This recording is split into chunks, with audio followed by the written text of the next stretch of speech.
Good evening, everybody. Welcome to Smith Radio, your host, Brian Smith, and Kerry Smith. Giving the breakdown of news of last week, wrapping it all up, explaining it to you.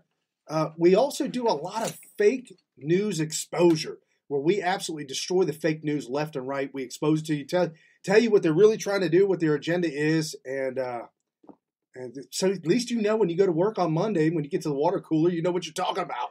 We have a jam-packed show today. Gosh, what happened this week? We have nothing. That's it. Show's over. We got FISA Gate. We had the Freedom Party in New York City. We had the Right to Life March in D.C. We had the inauguration anniversary. All kinds of crazy stuff. Girthergate.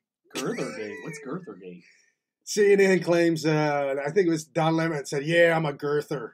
About Donald Trump's weight, girth. Oh, girther. Oh my goodness! And today, as we've been telling you all week long, we've got a very special guest on, good friend of the show. We've got Jack Posobiec. He is on the road out of New York, and he will tell us about the freedom, the Night for Freedom, the Night for Freedom event that was last night. And he is on right now. Hey, Jack, what's going on? Not much. So you're coming back from a Night of Freedom. I guess we'll start with that. Can you give us a rundown? Basically, this was a party put on by, I guess, Mike Cernovich. I don't know who else was involved in the actual throwing of that party, but it seems like they coincided with the inauguration anniversary, and it was in New York City. So how did that go?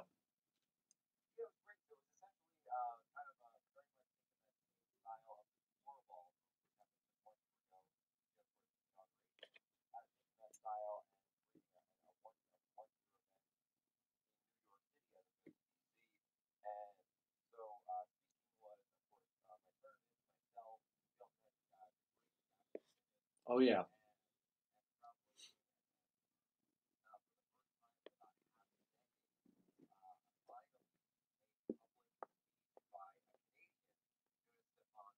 Oh, yeah, that's awesome.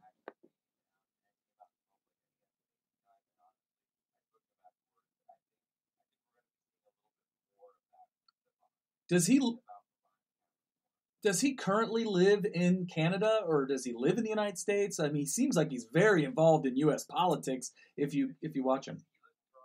Okay. Well, he loves to talk about U.S. politics, that's for sure. And he seems like a very strong Trump supporter. And I think that his philosophy that he puts out on there on YouTube on a weekly basis, I would say roughly, seems to have probably helped people to get behind the Trump movement, as far as I could tell.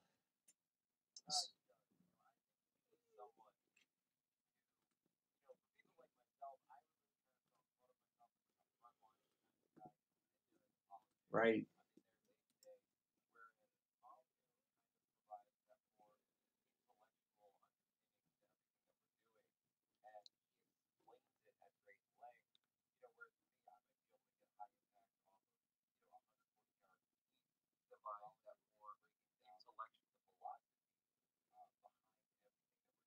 Right. Now, oh yeah, he's absolutely brilliant. I would say if I had to rank people by their intelligence, gosh, he's got to be probably number one in my book when it comes to the Trump movement.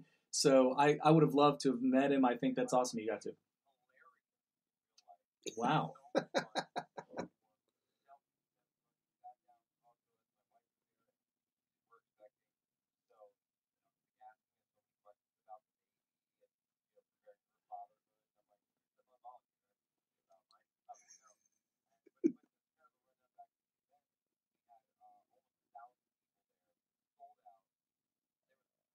Yeah, talk about the drama. I think originally, yeah, let's start with, I was going to say, let's start with Mike Cernovich showing up after putting down $16,000 on a deposit on the original venue. He shows up to get, I guess, finalize it. That's right. We were watching that. Yeah. And I would have never known about it until Mike Cernovich actually scoped the drama. Do you have insight on that?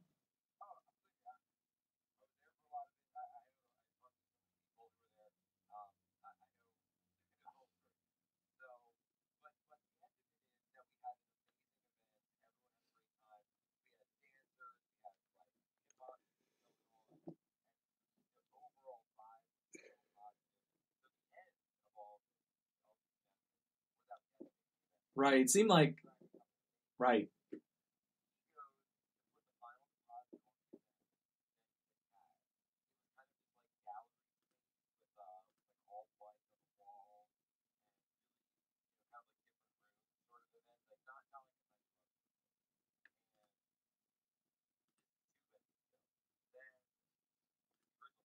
Right.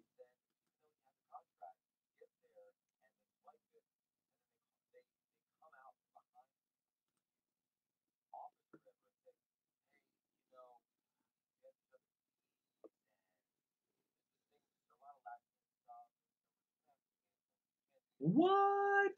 Oh my gosh. Yeah, how do you not find a way to sue? I don't know what is your recourse? What's the recourse? Oh, I'm Oh, so happy to good. hear that. Justice needs to be served there. So for a while there, nobody knows.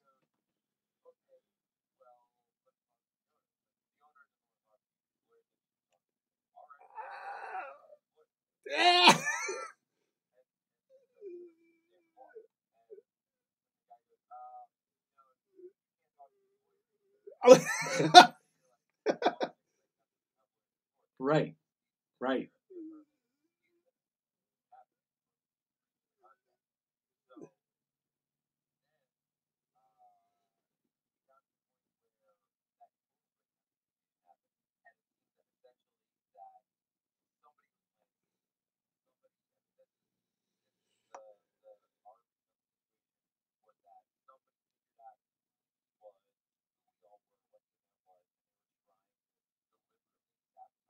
They've they've got to suffer financially for pulling that. That's so unprofessional. But then he went and tried to get a second venue, and I remember hearing reports that a second venue was secured. And I mean, this is really last minute. I mean, 11th hour is not even the right word to describe it. It seems like 59th minute is more like what it was. So what happened with the second venue?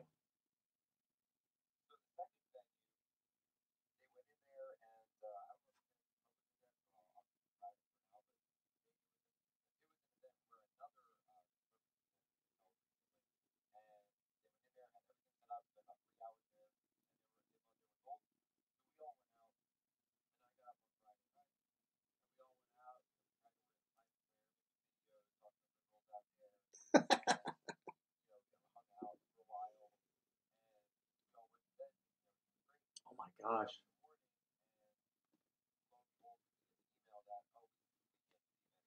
No, Oh my gosh. no. Oh my And gosh.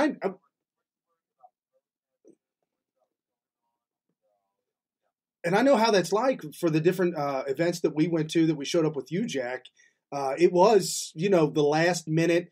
We're waiting on our phone. We're looking for a text where the event's going to be held at. It's a shame that in America that we have to uh, operate in such a way to where we have to anticipate the hate, the anger, the venom, the violence, all from the It's left. like we got to stay underground. One thing I'll say for all the people listening right now who did not go to all the events from last year, we had a huge protest at the beginning of the Deplorable last year, but when Mike Cernovich had his subsequent events and he kept the venue secret, we got literally like no protest whatsoever when he keeps the venue a secret till the last minute. It seems like that was working. Was that the what they were attempting to do here?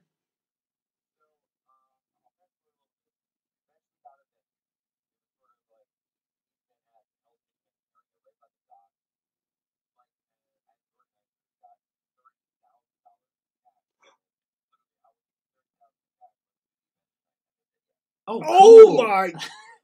Hey, Oh a my! duffel bag always works. A duffel bag works 100% of the time.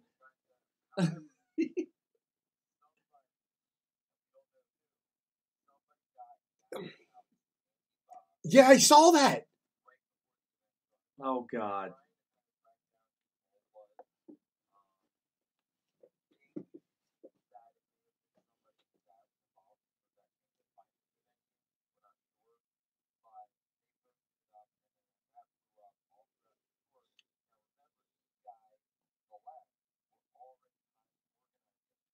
Right, exactly. Right.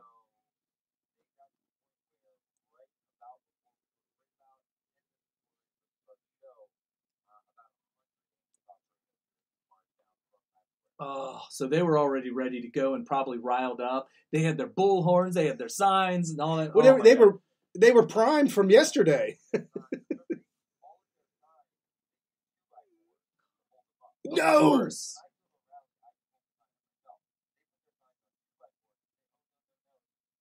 It's not a weapon.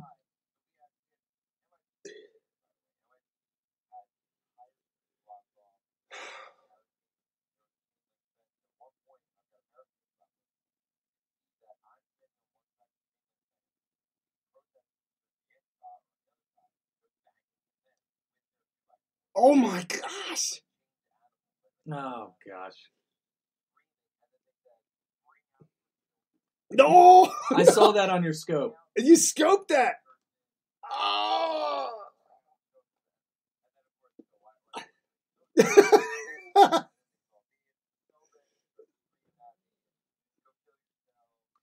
Yeah, they kept on saying kill yourself like Hitler or something like that, which is kind of weird because it's really insensitive. You know, suicide is an issue in America and everywhere in the world. And amongst military personnel as well. Yeah, and it seems really tone deaf.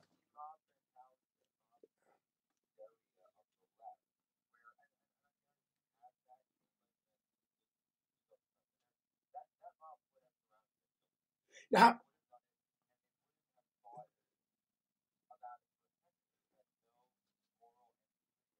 wow.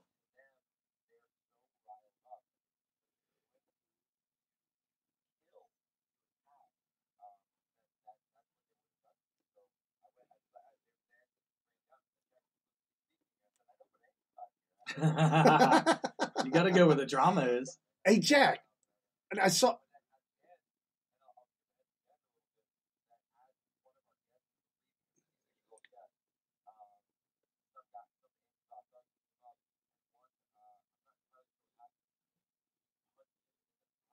Oh, that's not good.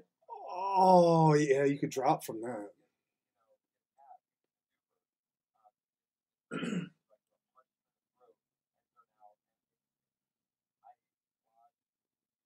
Right.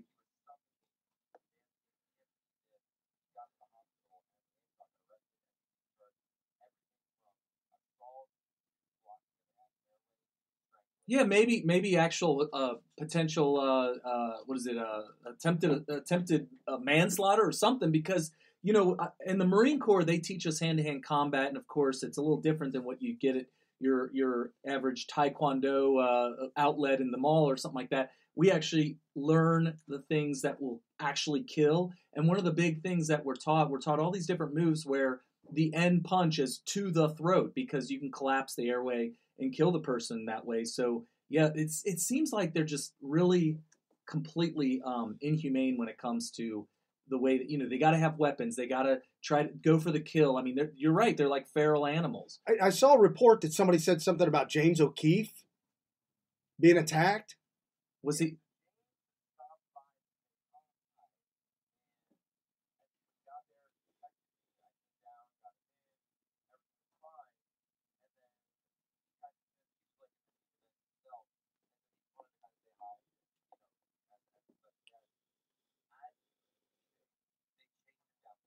Oh god! Jeez, unbelievable. I know James O'Keefe. I don't think he served or anything. I don't know. Just like my service and my background, I feel like I would just walk and dare them to touch me. But you're right. If you in a mob, I mean, you're not going to survive. If they all decide they're all going all in on attacking you, you're going to get killed. Yeah, unless you're Jackie Chan, usually 3-on-1 does not work. No, not very well.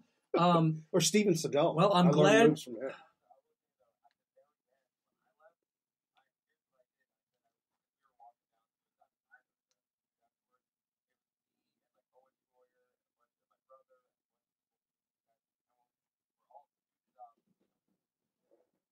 Uh-oh.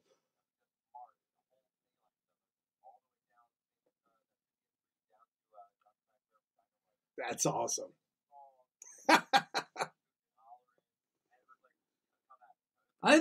There is safety in numbers. Usually you get into about a group of 4 and people just kind of back off a little bit. But yeah, if you're by yourself, it's scary. Yeah. Well, I'm glad that it basically went off without too much violence. Obviously, you got the 156-year-old who's in the hospital, and hopefully that these people face justice for that. Going on to the next story, did you want to say anything about the March for Life in D.C., which was a day or two earlier?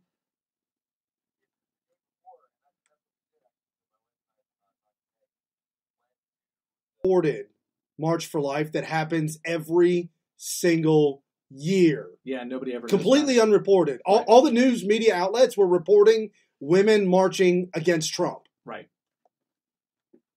So, wow. So they want to try to bury that. Yeah, we had friends there.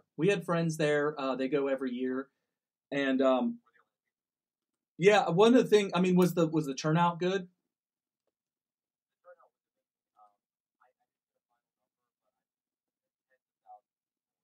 That's awesome.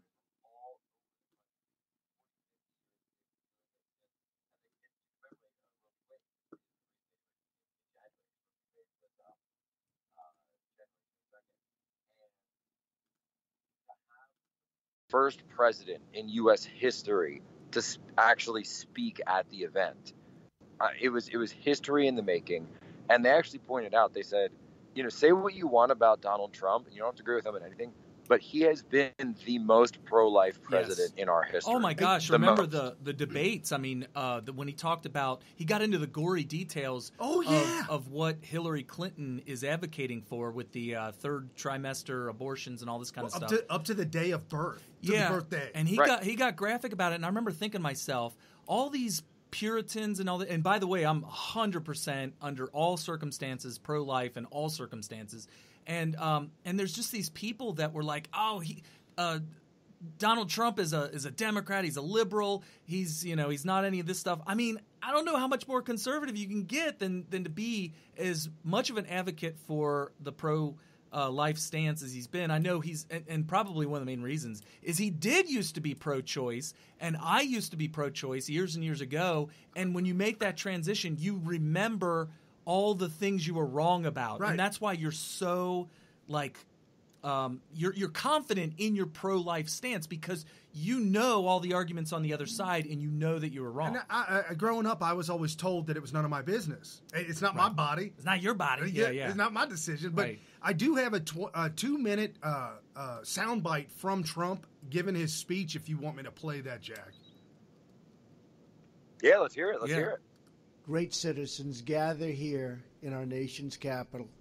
You come from many backgrounds, many places, but you all come for one beautiful cause: to build a society where life is celebrated, protected, and cherished. The March for Life is a movement born out of love. You love your families, you love your neighbors, you love our nation, and you love every child, born and unborn, because you believe that every life is sacred, that every child is a precious gift from God. We know that life is the greatest miracle of all. We see it in the eyes of every new mother who cradles that wonderful, innocent, and glorious newborn child in her loving arms. I want to thank every person here today and all across our country who works with such big hearts and tireless devotion to make sure that parents have the care and support they need to choose life. Because of you, tens of thousands of Americans have been born and reached their full God-given potential. Because of you. You're living witnesses of this year's March for Life theme, and that theme is love saves lives. Under my administration, we will always defend the very first right in the Declaration of Independence, and that is the right to life. And most importantly of all, it is the gift of life itself. That is why we march. That is why we pray. And that is why we declare that America's future will be filled with goodness, peace, joy, dignity, and life for every child of God. Thank you to the March for Life, special, special people, and we are with you all the way. May God bless you, and may God bless America. Thank you. Thank you. Awesome. Did you see that teleprompter he was using? He didn't have one, did he? No. Man, isn't it so nice to have a president that does not need a teleprompter, and if he did, he didn't go off script. He knows what he's doing. Yeah, I'll tell you what, I hope, and I don't know, what do you think of this, Jack, and do you think it's even possible that we will in our lifetime see the abolishment of the the murder of unborn lives or babies or whatever you want to call them, human beings, live human beings? Do you think that we'll see the end to that in our lifetime? We will. We absolutely will. And I can explain how this is going. And for me, it's, talking about this issue right now and having gone to the March for Life, I brought my wife and my unborn child. Yes. Congratulations, by the way. Yeah, congratulations. Thank you. Yes. And so my wife, all three of us came, right? So all three of us came, and it was, it's not my first March for Life, but I said, you know what? It's the first time that I got skin in the game. Yeah, right. And I will tell you, we are winning this fight through technology, and people don't realize this so much. Yep. But we are winning this fight because the technology, you can now see a child at 20 weeks. You can see a child at 15 weeks, 18 weeks, all of these things. You can hear the heartbeat so early. You can get an MP3 of it emailed to you, boom, like that. The genetic testing, all the things that can be done. So because all of this imaging that's now available, that of course wasn't available in the 1970s when this was put through, it is going to change hearts and minds in such a big way. I saw a tweet not too long ago that someone had up of a video of a child, and it was 20 weeks. But this kid is moving around. Right. He's looking at you. He's smiling. And then the caption, it just said, "It is illegal to slaughter this child in all 50 states." Right. And something that hits home close to Carrie and I, one of our relatives, don't name names, but at 5 months,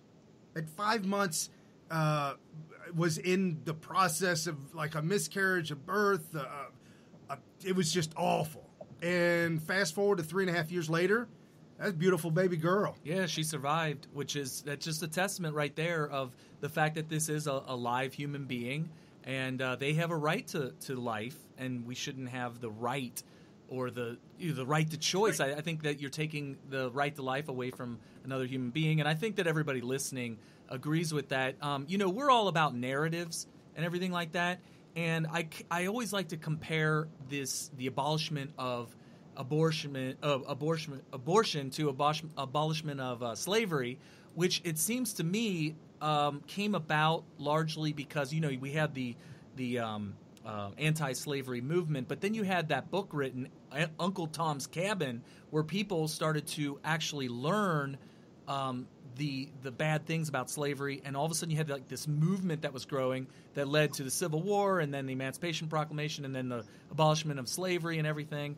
And I kind of feel like when you say that technology is going to be the key, I think that maybe 100 years from now, people will look back and say, yeah, that was it. It was the knowledge of what is going on when they choose to slaughter a child or whatever. Your thoughts on that? I completely agree. Something like that book, which went, you would to use current technology terms, it went viral, right? It went viral in the North, and it spread like wildfire. And people have gone back and talked about how it really sparked the abolitionist movement. That is what technology is starting to do today through social media and these images that are getting out, because we actually haven't done like the 3D image of our child yet, but I have friends that have done ones of theirs, and I've seen them, and I mean, from such an early moment, you can see this is not a collection of cells. It's not an academic debate anymore, right, nice. Because you can see the child. You can see the child's face. It can smile at you, and right there, you know that is your son or daughter. Period. End of story. Full stop. Something out in California when I lived out in California, moved back here to Cincinnati in 2012, but for the for the birth of my two daughters from 2008 and then 2009. There's a big thing out in L.A. for low-income folks that can get free 3D imagery, free CDs of their the 3D images and all that stuff. They can get it free out there in L.A. and apparently the government pays for it. But there's billboard signs everywhere, which is kind of shocking to me that it's different than what they're pushing. The Democrat, California, run by Democrats. Right. I don't know, but like you were saying, technology is just phenomenal. It's phenomenal that we're able to keep up with Trump and Pence. It's phenomenal that we're able to, whether it be WikiLeaks or Dan Bongino or whatever it is that's out there, that we're able to stay posted on all this information. All right, you guys are talking to Jack Posobiec, or we're talking to Jack Posobiec. You're listening to him, and he is the author of Citizens for Trump. And I guess without further ado, are you ready to talk about this FISA-gate thing? Yes, I'm happy to talk about FISA-gate and the new memo that has been making its rounds through Congress. I think we're about up to 150 congressmen now, is the last number I saw, that have read this thing. Well, just to intro it, we have been talking for many, like months and months and months, probably years, it seems like, about how the Russiagate thing is complete fake news. We were one of the very first to point out how it was fake. Back in December 11th of 2016, we had an expose of the Washington Post article that was trying to say that Trump won because of Russian influence, and we completely debunked that over a year ago. And so here we are. The dossier comes out months later in January, I believe, and of course, the funny thing about the dossier coming out is as soon as it did, all these mainstream media journalists were saying, we've seen this dossier and we didn't publish an article about it because we knew it was fake. And then, of course, that all goes by the wayside. BuzzFeed, the only one to pick it up. BuzzFeed comes along and does it. So then the big difference between all this reporting we've been doing is this memo that's apparently out there, and that Congressman Gates and we have Jim Jordan and a bunch of other people who have read it and now are demanding that it become public. So what do you know about this thing?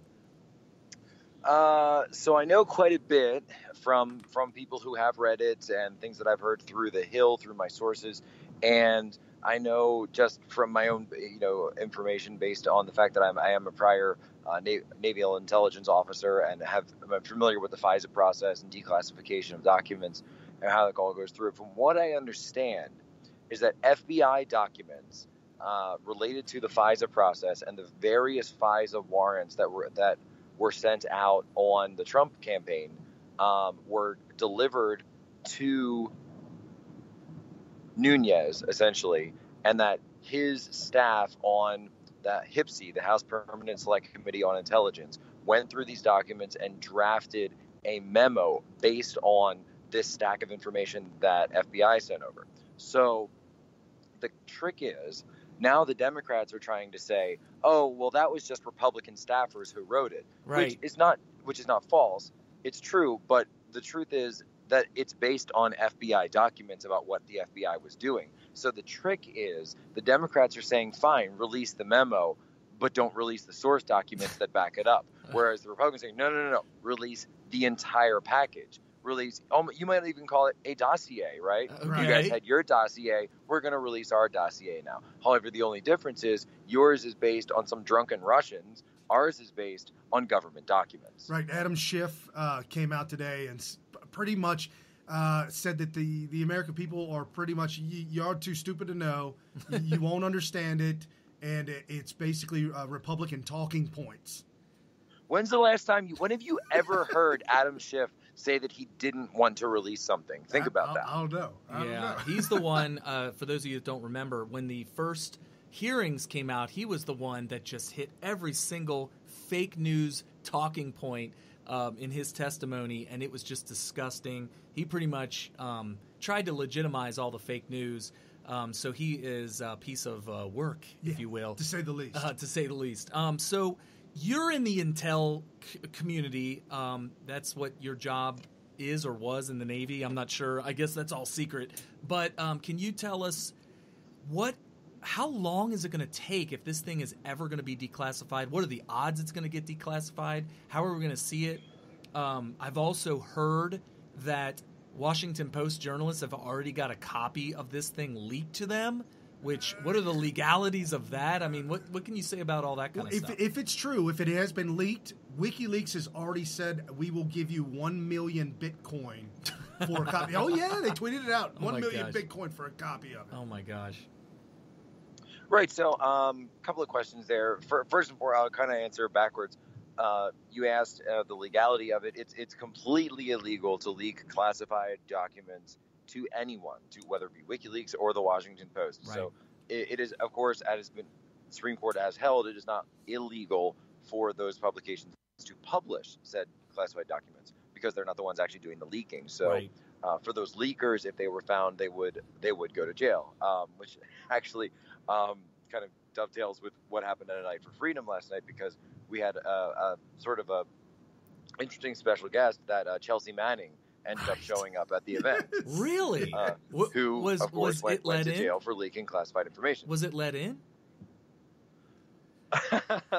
Cernovich tweeted out and said Cernovich made the call and said, you know what? Everyone is welcome at my event. You know, that sounds like him. That sounds like him. He said he shook its hand, and I'm still okay. and said, you know what? Let's show which side really is tolerant. Right. Let's show. And everybody there said, honestly, it was kind of a non-event inside. I mean, people were surprised, certainly. But after that, it was like, okay, whatever, and back on to watching the show. Right. But people need to know that we are the type of people that are not going to cause a ruckus with Chelsea Manning if it shows up to an event that we're at. You know, we're not. Yeah, that's not. But anyway, so back to. Back to the other thing you were saying. If they want to classify just the memo itself, that would probably be relatively easy to do, because the summary, you should be able to declassify rather quickly, because it's not going to have any source material in it. Or regarding methods. How anything was collected. Right. Well, they've already said that all it takes is for the committee to get together, and the majority of the committee agrees, they can release the memo. They can do it within a few minutes. They can do it at any given time right now.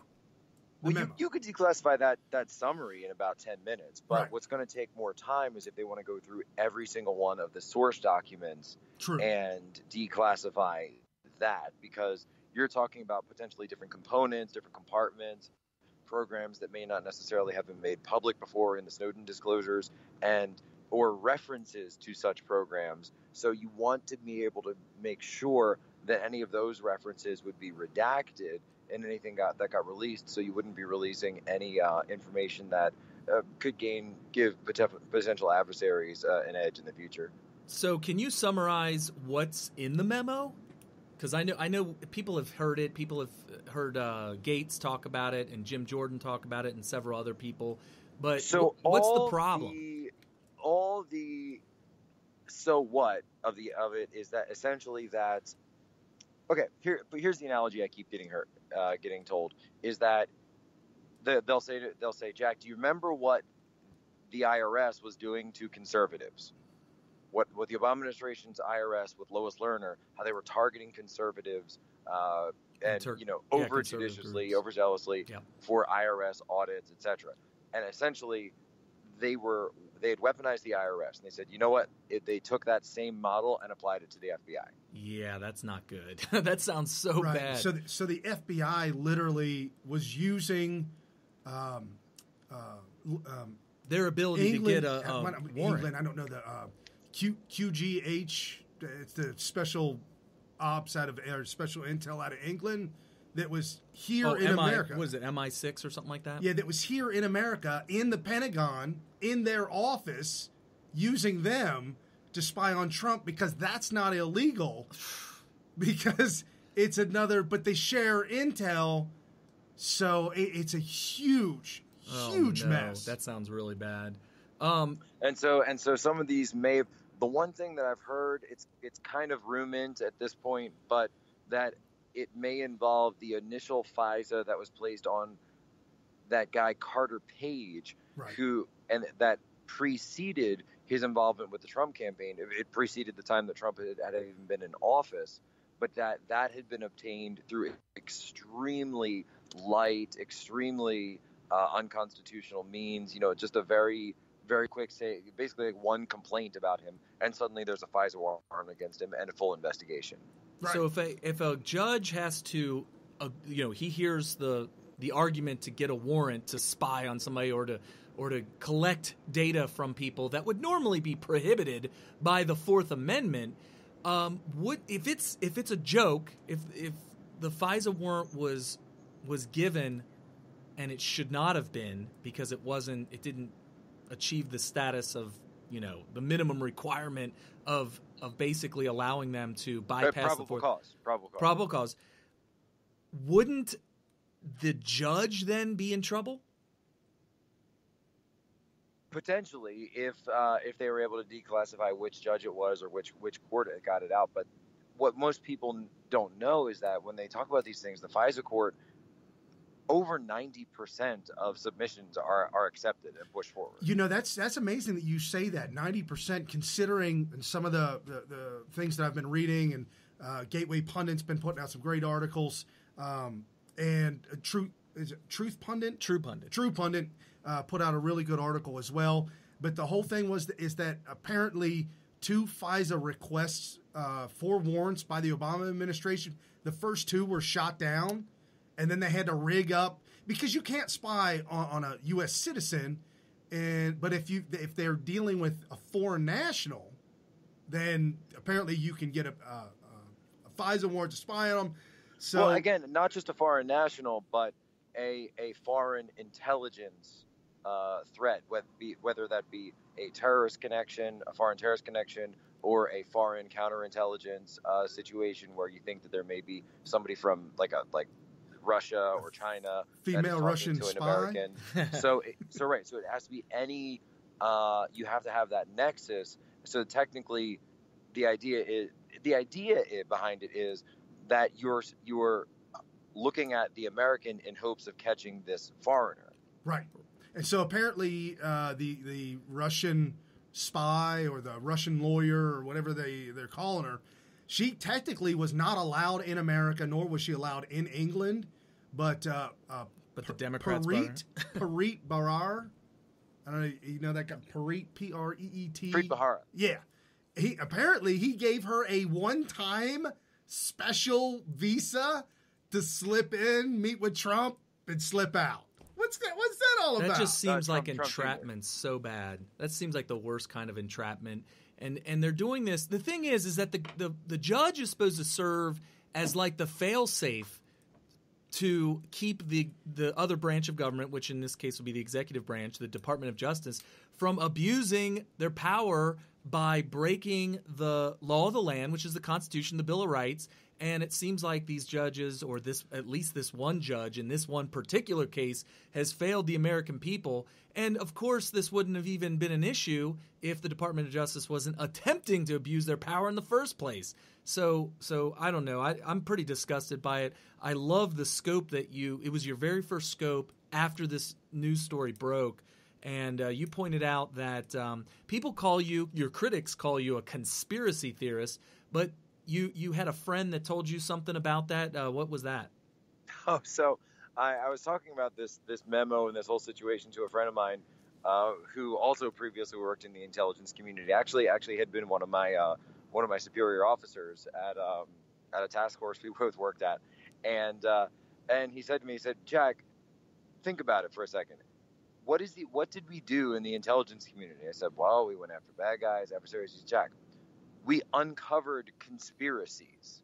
Our job, and the entire job of the intelligence community, to include the intelligence arm of the FBI, is to uncover conspiracies. If it was out in the public, if it was known, we wouldn't have to do that. Right. We would just know who was doing it. Right. So our whole job is to uncover conspiracies. Right. So to use the phrase conspiracy theorist as if it's something in a pejorative sense is nonsense, because you need to theorize or analyze what is going on to understand motives and motivations behind the things that people do that potentially lead to these nefarious outcomes. Yeah, it's almost like it's been redefined. Leftists love to do this. They like to redefine words and phrases. And when you hear the word conspiracy theorist, it's already been assigned this other definition of some whack job that's seeing things that aren't there, that kind of stuff. But you really got to boil it down to the actual definitions of these words. A conspiracy is just when a group of people get together and try to break a law or try to do something together. And work together to get something accomplished. And in the case of these conspiracies that are against America or against the American people, they're obviously breaking laws, and that's what literally a conspiracy theorist in the intelligence field is somebody that's just trying to figure this stuff out. And I thought that was kind of interesting. I like to which and to your guys' point earlier, the entire left and the entire media is alleging that President Trump had some sort of conspiracy with President Putin of Russia to form an alliance, to steal the election, hack the election, or something. So again, they haven't presented very much evidence for just exactly how they did that, yet every single one of them alleges that it is true. And in fact, we now have a special prosecutor searching for evidence of that conspiracy. Yet you don't hear that pejorative term used for anyone on the left. You don't hear the conspiracy theorist of CNN or the conspiracy theorist of Robert Mueller. Well, because they own hear it. That against the other side. Yeah, they own it. It's their narrative. That's who they are. We need to start beating and them. So that's what they call us, because that's their projection. They're projecting all the time. I mean, it's just absolute insanity. Whenever someone kind of says it to me, and if it's worth my response, I usually say, "You mean conspiracies like the FBI spying on the president?" Yeah, it seems like that's the case. Well, apparently, I mean, how much money, how much time, how much effort, how many people involved to find that Hillary Clinton, GPS fusion, Barack Obama, the FBI, the CIA, they all did it. BuzzFeed.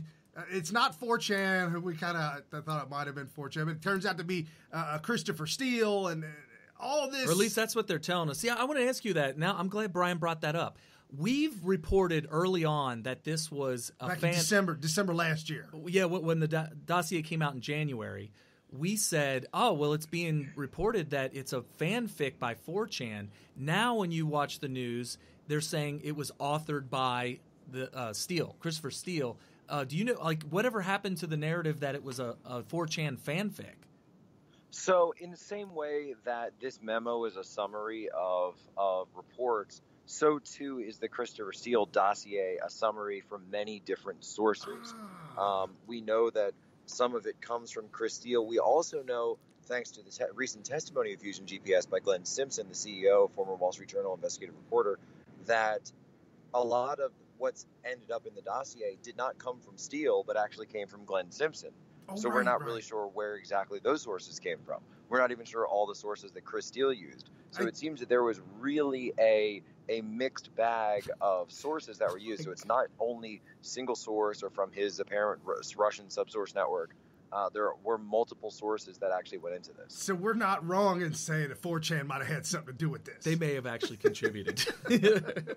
Oh, my God. I mean, and I've heard that as well, that 4chan was the ones who actually came up with the most salacious part of it, the golden showers issue, was actually, and I believe, if I remember, they went back to a post that was on 4chan from months before the dossier came out that almost lined up exactly with what the dossier said in that section. And that author subsequently came out with posts giggling about it and taking credit and patting himself on the back, and rightfully so. I think he deserved it. Well, what they said was, if I remember the chain, it was they claimed that they kept sending it to Rick Wilson under fake left-wing accounts and telling him that it was real, emailing it to him, and tweeting it to him, and then finally that he took it and sent it to and potentially sent it to his contacts with the McCain campaign, and the McCain people sent it to the FBI.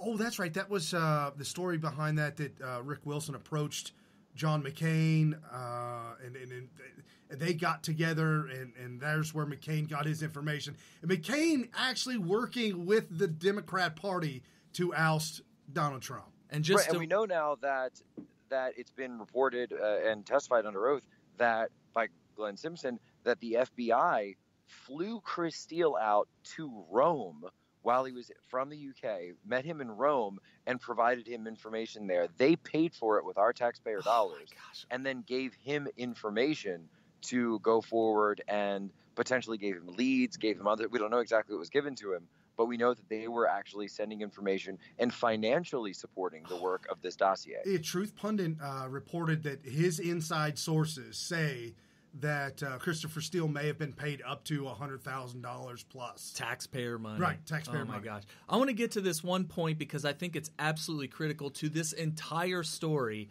and that is that the whole point of this, and this is the key that I want everybody to understand, the whole point of this is that it uncovers that warrants were supposedly issued using information from the dossier, the same dossier that when it was released, all media across the board, left, right, mainstream, all of them made fun of BuzzFeed and made fun of CNN for covering it because they had all been shopped this same dossier, and they all rejected it because they knew instantly it was fake. They said, this is the fakest thing they've ever seen. And then fast forward all the way to receiving a FISA warrant based on this dossier that even dumb, lying, fake stream media journalists were rejecting. This is scary. I mean, what are your thoughts? I mean, is that really what we're looking at? Or now there's liberals in the media now saying, well, they're just speculating that that's where the FISA warrant was, or that was the probable cause of the FISA warrant, but that there were other sources for the FISA warrant, not just the dossier. But they did include the dossier. Right. So, and that ends up becoming the poison pill if that ends up being the case. You know, that is the poison pill that taints the rest of it, and any judge would throw that out of court, and rightly so, because you cannot introduce false evidence into a case like that, period. So they're going to argue, well, okay, we'll get rid of the dossier. There's other sources. What if we just act like the dossier wasn't in there? Then I would ask them to see then what are your cards? Because we've only seen the dossier at this point. Right. And there are numerous factual claims that have been made in there that have been completely rejected out of hand. The claims like Michael Cohen, the president's lawyer, had been to Prague, where he's got pictures of himself at his son's baseball game the day he was supposedly in Prague. And, oh, by the way, he's never even been to the country. Well, not only that, but the whole Golden Shower Gate was way over the top. It's just way beyond. Somebody pointed out Donald Trump's a germaphobe.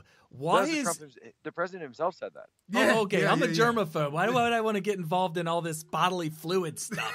He's over there squirting Purell all over his body, and now which is totally true, by the way. He does not. He doesn't like to touch the buttons in elevators. He doesn't like to open doorknobs. All of that. Oh, well, they do say that most geniuses are a little eccentric. So the last thing I wanted to get your opinion on when it comes to the FISA gate is this.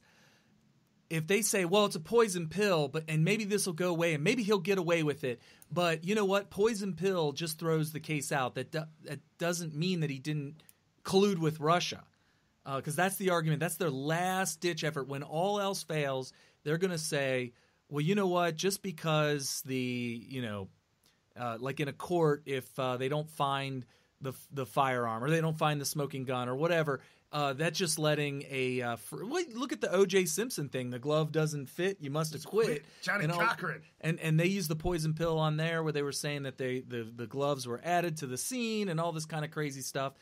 But I think it's widely understood and believed by most people that he did, in fact, murder. So are they going to say that Trump got away with colluding with Russia to steal the election?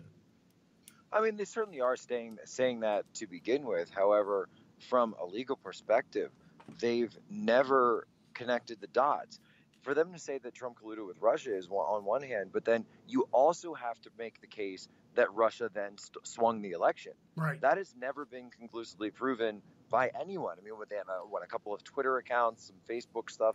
Guess what? Lots of foreign governments push stuff on Facebook, Twitter, and various social medias, not just Russia. And so there's no evidence whatsoever to suggest that the reason that 65 million Americans showed up to vote for Donald Trump on November 8th, 2016 had anything to do with a Russian influenced campaign. Okay, that case has not been made. There's been no evidence to suggest that those votes came around because of Russia. Therefore, you have to go back and say, all right, if there was collusion, it still hasn't even proven that a crime took place. Talking to someone from a foreign government is not illegal. It's not a crime. Right. In the which, by the way, also didn't happen, other than apparently in the case of Don Jr. talking to a Russian lawyer who is not a government agent for about 20 minutes. Right. And the flimsiest part of all the social media, Russian bot, Russian involvement, the flimsiest stuff is that I've seen some people try to make the case that, well, advertisements ran on Facebook made it more probable for people to like Donald Trump versus Hillary pushing, and those ads were pushed by Russia, yada, yada, yada. In the whole scheme of things, trying to say that the average citizen is an idiot and will be brainwashed by an ad on who to vote for and who not to vote for. It's the insanity of the Democrats. I would say go up to any person who voted for Donald Trump and say, did you need to see something online to tell you not to vote for Hillary Clinton? Yeah, and this is a good segue. I wanted to ask you about this. This is the new thing in the past 24 hours that I'm starting to stumble on. Apparently, it's an old story from October that's being resurrected, and that is, what about Russian influence that doesn't have anything to do with Trump colluding, such as Twitter sending everybody a letter? Jack, did you get a letter from Twitter like we did saying that we may have interacted with Russian bots on their platform?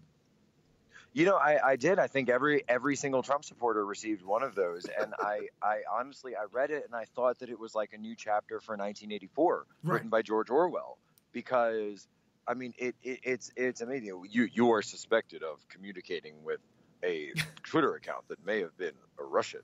And then I look at this and then I went through and see, this is me, you know, I never reject things out of hand. And I say, okay, show me your evidence. Right. So I actually clicked through their link onto the blog, and I said, well, what are you saying is evidence of Russian propaganda? And they put up, it was like a meme with a picture of Comey's face on it that said resign. And I said, well, that's not Russian propaganda. Right. That's talking about Comey and the FBI, which all evidence point to was absolutely correct. So that's not Russian propaganda. Well, and another one was a picture of Bill Clinton and Chelsea Clinton from the third debate with Bill with that, you know, crazed look in his eyes. Oh, right. And I said, well, that's not propaganda. That's a factual thing that happened. That's an event.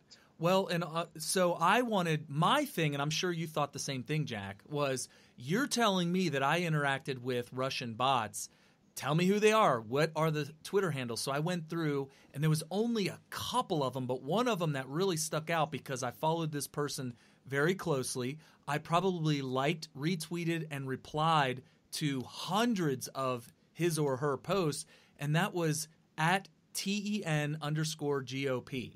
And I mistakenly thought that it was connected to the Tennessee GOP. Yeah, I was following them too. But when he got... So here's the thing with 10 GOP. And I did a Periscope when all of this came out that they said, hey, this was tied to a Russian influence campaign. And I understand that, but I also state that there's nothing that account said or did that was false. And to be quite honest, I didn't like that account because I caught them stealing my tweets and stealing my content on a routine and frequent basis, and I never called them out for it. Like literally copying and pasting. They would literally copy and paste, or they would steal videos that I made and post it up on theirs. And I would say, I don't know who these guys are. They're just some shady operators because they're stealing my accounts and stealing my content. And then I found out that it's Russians, and I say, well, oh, there you go. But at the same token, they're not putting out anything that wasn't already on the internet. Right. So if they're copying and pasting what you posted, they're literally, it's a Jack Posobiec tweet. It's not, oh gosh, we got a Russian bot. But I see what their argument is. Their argument is, I was influencing them. There you go. So that's interesting. Now their argument would be, well, if Jack Posobiec wants to put out a tweet and it gets, let's say, 1,000 likes and 1,000 retweets, that's fine. If somebody else copies and pastes it, and maybe it's a bot, and they get 1,000 likes and retweets, that's now it's like fake, because it's It's somebody just repeating what somebody else said and makes it look like it's twice as big, twice as powerful, but really it only came from one person. It should only be, so that would be one argument. Maybe that's why I was liking and retweeting that account so much, because it was you. Maybe it was the good, right? It was Jack. Maybe it was all the good content that we all like and we'd like to hear. Maybe it was. It seemed human to me. The reason I knew it was human was because whoever was behind it would kind of lose its temper every once in a while and get into a knockdown, drag out, it would get into personal debates with individuals. And a bot can't do that. We do not have the technology to have a computer lose its temper. And honestly, it seemed pretty obvious to me that was the real reason 10_GOP got blocked or banned, was because I think he crossed the line when he lost his temper. And I find it hard to believe that it was a bot that was programmed to do that. Well, so what from what I understand from reading some of this stuff about the Internet Research Agency, which is the name for that sort of Russian troll farm that right. That the media likes to talk about, is that what they would do is they would insert themselves in different movements and then work to fan the flames of conflict within that movement. Mm-hmm. So there was one for every movement. There was an LGBT division, there was a BLM, like Black Lives Matter division. Right. They were pumping content out, and then there was a Trump movement content farm that was pumping out content. And then so they would go into our movements, and then, like you're saying, start launching these personal attacks, start launching these other attacks at people to try to sow chaos and division. But it didn't have to do with Trump winning the election. It was just sort of a general let's try to mess around with these movements kind of thing. Yeah, just to make sure everybody knows that this same agency was very active with the Black Lives Matters movement, and they were actually fanning the flames of the Black Lives Matters movement, which to me makes it seem like they're not helping Trump. I think that getting them all riled up is not helping Trump. In a way, that would be helping Hillary Clinton, because people would think if there's injustice, when it comes to cops and all this kind of stuff. And meanwhile, Trump was pushing the law and order message. I would think that it would be helping Hillary Clinton to do that. So it seems like that makes sense the way you described it, that they were just sowing chaos across the board. So it could have – it didn't really help. I guess it would be like a wash, right? Would you say it would be a wash? Well, I mean, it depends on their strategic goal, because from what I understand, and if anyone's read any Russian doctrine, their goal has always been – they know they're not going to defeat the U.S. militarily. They know they can't do that. It's not going to happen. But what their goal has always been with the U.S. is something they call strategic deterrence, to lock up the U.S. in political debates with ourselves so that we can't be as effective on the outside by projecting our power around the world. And so their overall goal has been to get U.S. politics to fight itself rather than assert itself in the world. And so from their perspective, having this Democrat Party and a special prosecutor going after President Trump to force him to not be able to extend his vision, extend American influence around the world, is exactly what the Russians wanted. I would assume that they would have preferred to have Hillary in there then, because their job would be a lot easier, because they don't get nothing done. Well, yeah, not only that, but we all know Hillary's done deals with Russia in the past. Uranium One. I'd like to see that play out in the correct venue, and I'd like to see her get her just desserts. But she was bought and paid for the entire time, and that's what Russia would do. Russia would buy and pay, continue to buy and pay her. So why would you not want Hillary? Yeah. What do you think about the Schumer shutdown? Honestly, I think this is totally going to backfire on the Democrats, shutting down the government, and people understand it too.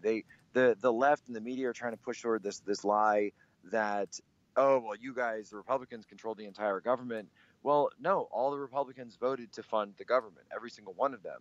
They know that it's you guys on the other side that voted against it, and that's just the simple math of it's not 51 votes that the Republican Senate has is not 60 votes. So because not 9 Democrats did not vote for this, no 9 Democrats voted for it, the government shut down. You all voted against the spending bill. Every Republican voted for it. So don't try to tell us that the Republicans had anything to do with the shutdown. Right. And flashback, you got Dingy Harry, the black eye on the Democrat Party, and the 60 vote rule. That was his deal. And apparently they were doing that back during Obama's day to shut out Republicans. And fast forward till now, they've made a big mess of it. I mean, it's their fault initially that it is 60 votes. Yeah, it's their fault. It seems like there's a battle of narratives here, where you have the one side is going to say this is the Trump shutdown. You see Twitter getting involved in this, kind of pushing the Trump shutdown hashtag and suppressing the Schumer shutdown, and yet you see people on in Meet the Depressed. Meet the Depressed are winning this narrative for Trump, and I think what it boils down to is this battle of narratives. Is that what you're seeing it too? Oh, did we lose Jack? You there, Jack? No, here. Okay. No, I think you're right. It's definitely this battle of narratives, and I think it's going to end up kind of being a net neutral. The people who are Trump supporters are going to blame Democrats. The people who are Democrats are going to blame Trump. Right. No, definitely. We've had you on for an hour, Jack. Are you good to go? It sounds like you're probably in a place where you probably need to go. I am actually. I've got to bounce. I've got some family stuff here. Awesome. But awesome talking with you guys. Thank you so much for having me on. I really appreciate it. Thanks for coming, and make sure that you guys get his book. It's Citizens for Trump. Is there a place where they could pick that up and a place where they could follow you and all that kind of stuff? Yeah. So Amazon has my book. Just look up Citizens for Trump on Amazon, and I can always be found every day. Twitter.com/Jack Posobiec until the day they ban me. All right. Excellent, Jack. Thank you, buddy. We'll talk to you soon. Thank you. Take care, guys. All right. Awesome having Jack Posobiec on. I'm glad he was able to do a whole hour with us. It's great to have his input on this crazy wiretapping FISA-gate thing, because he's right there in the mix of it. Plus, he's in the intelligence field, and it's just great. I was so glad to have him on. And I've got a bunch of video clips, a bunch of clips to go through real quick. We're going to just kind of summarize everything we've been doing. We just finished up with Jack Posobiec about FISA-gate, released the memo, the whole Russia, the narrative from the Democrat Party that has never to this day produced anything. No, I'm like, where's the evidence? One single shred of anything. Show me the evidence, and they just can't do it. They won't do it. Don't forget, James O'Keefe is the one who has uncovered the CNN undercover tapes where everybody's... It was a nothing burger. They called it a nothing burger. They said it was all just made up. They're just trying to... Now, some of them made the excuse, well, look, we're just trying to drum up ratings. We need the ratings because we're broke, man. We need to get paid. We need some sort of money. And so they know it's fake. All the journalists have known this thing is fake, and part of it's ratings, and I don't blame them. It's like the Ringling Brothers and Barnum and Bailey Circus. That was sucker born every minute. You got to drum up the ratings. You got to get the movie that is about Barnum, P.T. Barnum, that just is out now in theaters. I went and I took my daughter to it. How was it? Well, it was actually a really good movie, and I highly recommend it. Cool. I really did like it. One of the things that he was accused of, and I don't know if I never knew this or forgot it, but being fake. They called his show early on when he was doing this show The Bearded Woman. Well, it's real. Right, and it was a bearded woman, I guess, or it could have been a man that was whatever it was. It was a soy boy. But it was probably a soy boy. But there was a whole bunch of attractions that he was selling tickets for people to come see that were all fake. And so it ended up being like, well, you know what? I'm selling a good time. So he could sell tickets. Well, it seems like, and I can't fault it if you're a capitalist, you got to fake it till you make it. Right. If people are willing to buy and be entertained. Yeah. For whatever the entertainment is. If they're willing to exchange money, dollar for dollar, whatever the entertainment is, who am I to tell you can't do it? Now, it might be fraudulent if you say it's real and it's not, but maybe that's part of the experience is, hey, I gotta convince these people it's real, even though it's not real. It's like a magic show. The magician's not going to say, well, I'll sell you a ticket, but before I sell it to you, I got to let you know I'm not magic. These are all these tricks are all this fake. stuff is fake. It's not all real. Fake. It's not real, and that's the only way I'm going to sell you a ticket. That don't work. So that's what P.T. Barnum was doing, and I feel like CNN and Washington Post and all that, they're totally fake. But in order to sell the tickets, sell the newspapers, sell or get people to turn on the TV and tune into CNN, they have to at least start by saying that they're the news and saying that they're telling you stuff that is true and factual, and that we're presenting you with the world. A real picture of the world. We're presenting it to you. This is reality. But if they tell you it's fake, it takes away from that, and so they won't. Good times. Yeah. Good times. So I've got a montage put here together of a couple of folks, and their names will pop up as they're speaking. Three pretty much conservative Republicans, and then the fourth one at the end is the pencil neck geek. Adam Schiff. Adam Schiff. Which pencil neck geek are we talking about today? Okay. Who makes an appearance on CNN. So you'll really see, I mean, I was looking for the soundbite of Obama where he did the first, David Letterman's first show on Netflix. Obama showed up and did in the talk with him and David Letterman and Obama says, yeah, there's people who watch Fox News. They live in an alternate universe. And projection. Listen to this sound. This is the perfect montage that shows you who really is in Never Never Land. Can we get that going? Hopefully. Sure. I mean, I'm reading it, and it's a very succinct, straightforward memo. And there were a couple times as I'm reading this thing where I'm just like shaking my head. You've got to be kidding me. I can't believe they did that.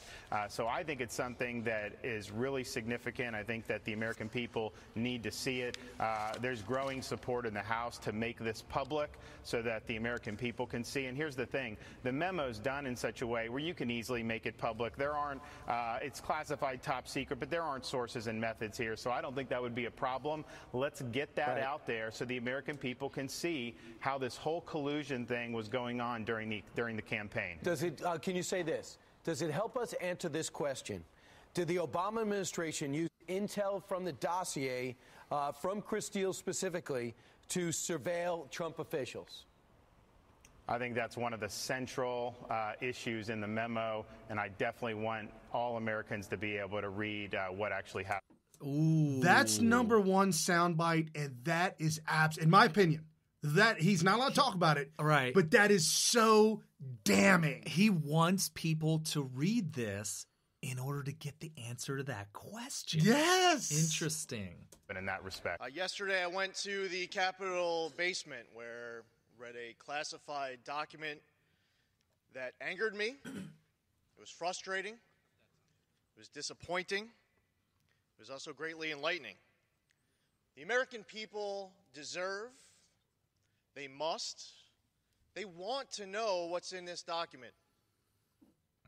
Release the memo.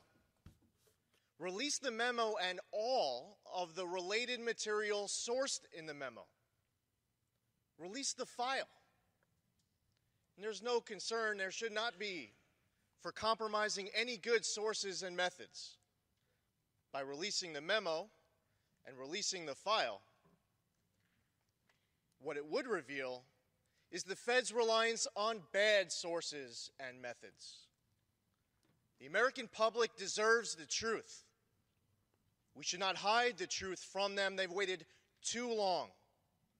Do not pull a wool over their eyes. Show them the facts. They deserve nothing less. Okay, there are some things in the file that are classified, so you can't slow the file. We're asking for the memo.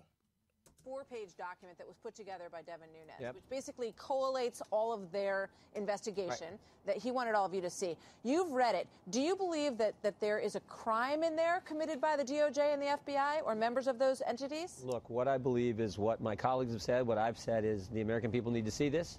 We want the journalists in this great country to see this, but mostly we want the American people to understand what the FBI did, how wrong it was. And again, we're not allowed to talk about it, but the last point Ed made is right on target. The committee can meet today, can meet tomorrow, If a majority of the committee votes to release this, it goes to the White House. The White House can say thumbs up or thumbs down. My guess is they're going to say thumbs up.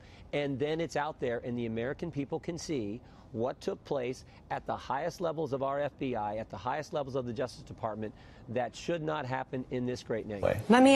Okay. So that was Jim Jordan, and from the great state of Ohio. Yes, absolutely knocking it out. And those were the three conservative views, and you could hear in their voice what has to be done. And now we shift to Adam Schiff. Ask you about the Russia investigation, because I can't have you here and not, especially given how much we talked about it in the first year of the presidency. You mean how much we had to hear his lies?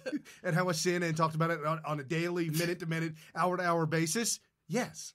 And now, if you turn on any conservative media, they keep talking about this Nunes memo, the chairman of the House Intelligence Committee that he's put out there, and many Republicans have taken a look at it, and they want it made public. Can you tell us about this memo? Now, Jack Posobiec said the memo is based on classified documents. Right. So there's two different entities here. There's the memo is a summary of all the documents put together, and the documents are classified. And the memo is classified because of its reference to the documents, but we can declassify. Okay, Schiff has a different opinion. What? He has alternate facts. What exactly is it? It is essentially a set of talking points that the Republican intel staff drafted based on highly classified materials, which most of the Republican members were forced to acknowledge they've not even read, so they don't know how distorted these talking points are. But it's part of the narrative they want to push out, and interestingly enough, they've made common cause once again with Russian bots, because Russian bots are pushing their narrative out there. It's in a redux of the campaign. We have Julian Assange and WikiLeaks and Russian trolls and bots saying, you know, hashtag whatever the GOP narrative is. That ought to tell you a lot about what's driving this, and that is why not it's allow a people narrative. to look at it and let Americans make the decision for themselves about whether it's useful information or not? Okay, hold on. So he said a whole lot there. First off, he said that the memo is nothing more than Republican talking points, and Republican lawmakers who wrote it admitted they didn't read the classified information. No. The people that wrote it based on what they read in the document. Okay, Nunes is saying, or not Nunes, Schiff is saying the opposite, and that Nunes has no idea what he did. That's for now. He's talking about Russian bots. Did you know the Russian bots were out there? So we talked about it with Jack Posobiec.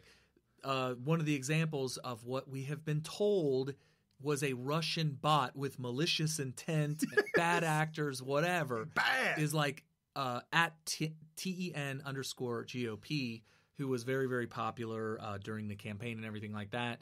Apparently, there's a Russian website out there that's claiming that they know that this is one of the users that has possible ties to some organization that's, what is it? The IRA is the acronym for this Russian organization that's doing this kind of stuff.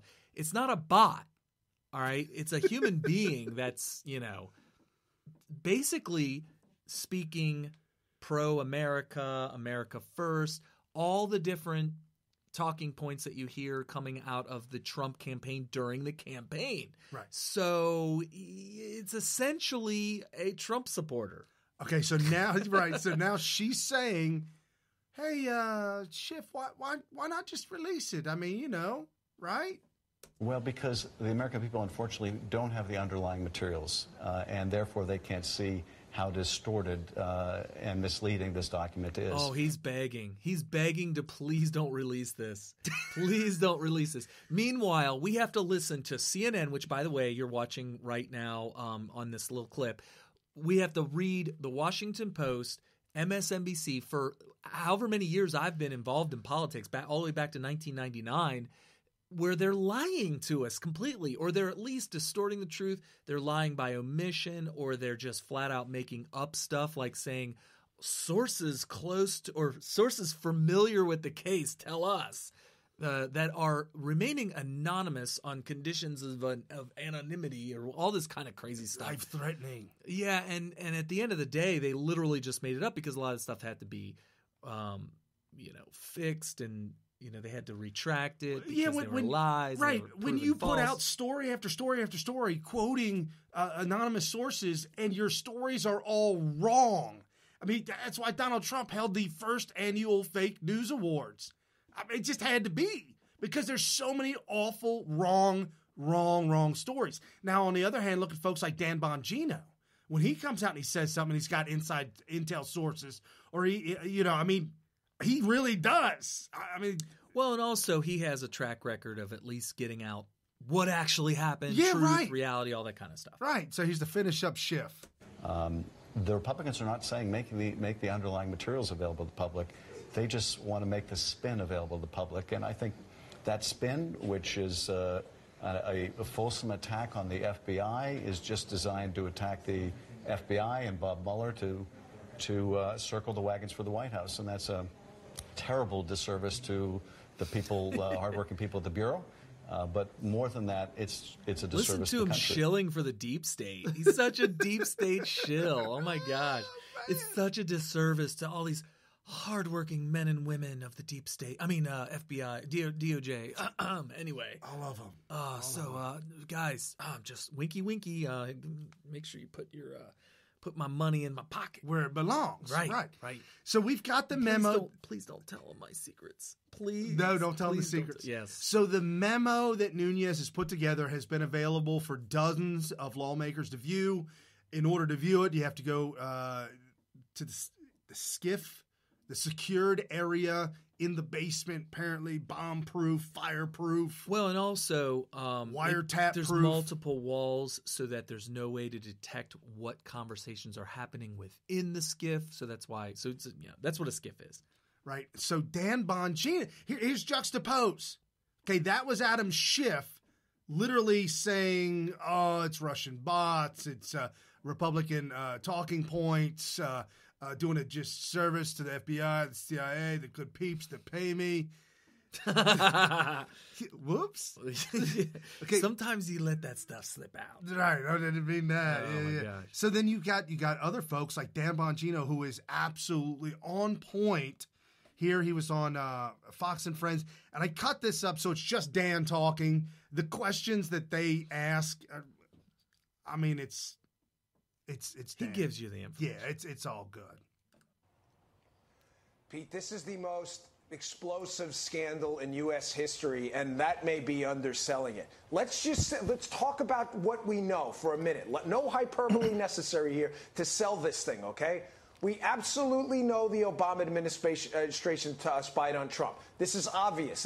They've admitted to it. They've admitted to unmasking. They had transcript of Mike Flynn's phone call. How'd they get the transcript? ESP? They got it by spying on the Trump team. We know that. We also know from liberal reporting in liberal outlets, The Guardian, CNN included, that foreign entities fed the Obama administration information on the Trump team. We know this. This is already out there. And we also know the Obama administration made efforts to hide this because their DOJ, through the FBI, did not even tell Congress for 8 months that there was an ongoing investigation going on. What does liberty really mean anymore, or privacy, if a political opponent can just tap into your metadata and your phone calls because they don't like your politics and you're running for president?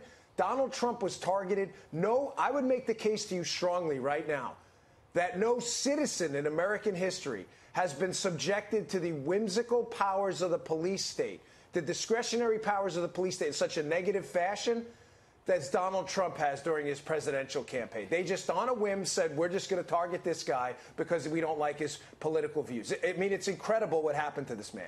Again, I have not seen it, but I know through my reporting on this case and sources I've had for a long time that something happened here so devastating. I'll give you just one date. And Pete, I've told you about this one before, I think on the air, as a matter of fact. November 17th, after the election, Admiral Mike Rogers of the NSA goes up to Trump Tower to visit Trump. Doesn't tell the White House. Okay. November 18th, the next day, the Trump team leaves. They go to Bedminster and they never hold another interview in Trump Tower. Now, Was Trump right or was Trump wrong that he was wiretapped? Maybe the word wasn't right, but I'm telling you, something happened up there, and Trump found out just how devastating being targeted by the Obama administration was. Really quick, are we going to see them? Is the public going to see the memo? Yes or no? Yes, I hope so. It's going to change history if they do. Oh my gosh, that is big words. He just said, I don't want to undersell it. Right, and that's what they're saying. They're saying, the never. No, he said, I don't want to undersell it. I'm telling you right now, this is damning. This is history-changing, world-changing. It's gonna change the world. And I'm not trying to undersell it. Well, and that's the funny thing. The Never Trumpers over at wherever they are, the Red State and all them places, are talking about how, guys, we shouldn't oversell this. It's kind of probably a little bit of a nothing burger, and if you oversell it, probably has good information in it, but it's not the groundbreaking thing that all these crazy conspiracy theorists like Dan Bongino are selling it as. Let me tell you something. Jim Jordan does not come out and talk like this. No. First of all, he doesn't come out and talk very often. Everybody's like, yeah, every time Jim Jordan comes out, he's always end of the world, blah, blah, blah. So we got to take everything he says with a grain of salt. Not so fast. He is like an introvert. You don't see him very often. When he comes out, it's not because, oh, look, I can get my face in front of a camera. No. When he comes out, it's something big, and now he's making rounds. I've never seen Jim Jordan on so many different programs back to back to back, day after day after day, over any issue in my entire life. This has got to be as big as Dan Bongino's saying, because, like I said, I've never seen Jim Jordan this. Yeah, no, there were dozens of clips I could have taken of Jim Jordan. Dozens. Yeah. And I'm shocked. They're all over the YouTube. They're everywhere. This one, just that small little snippet, I think, just really summarized everything he wanted to say. Definitely. That was a really good one. He's always on point when he speaks, but normally what happens is you're like, where's Jim Jordan on this? Where's Jim Jordan on this?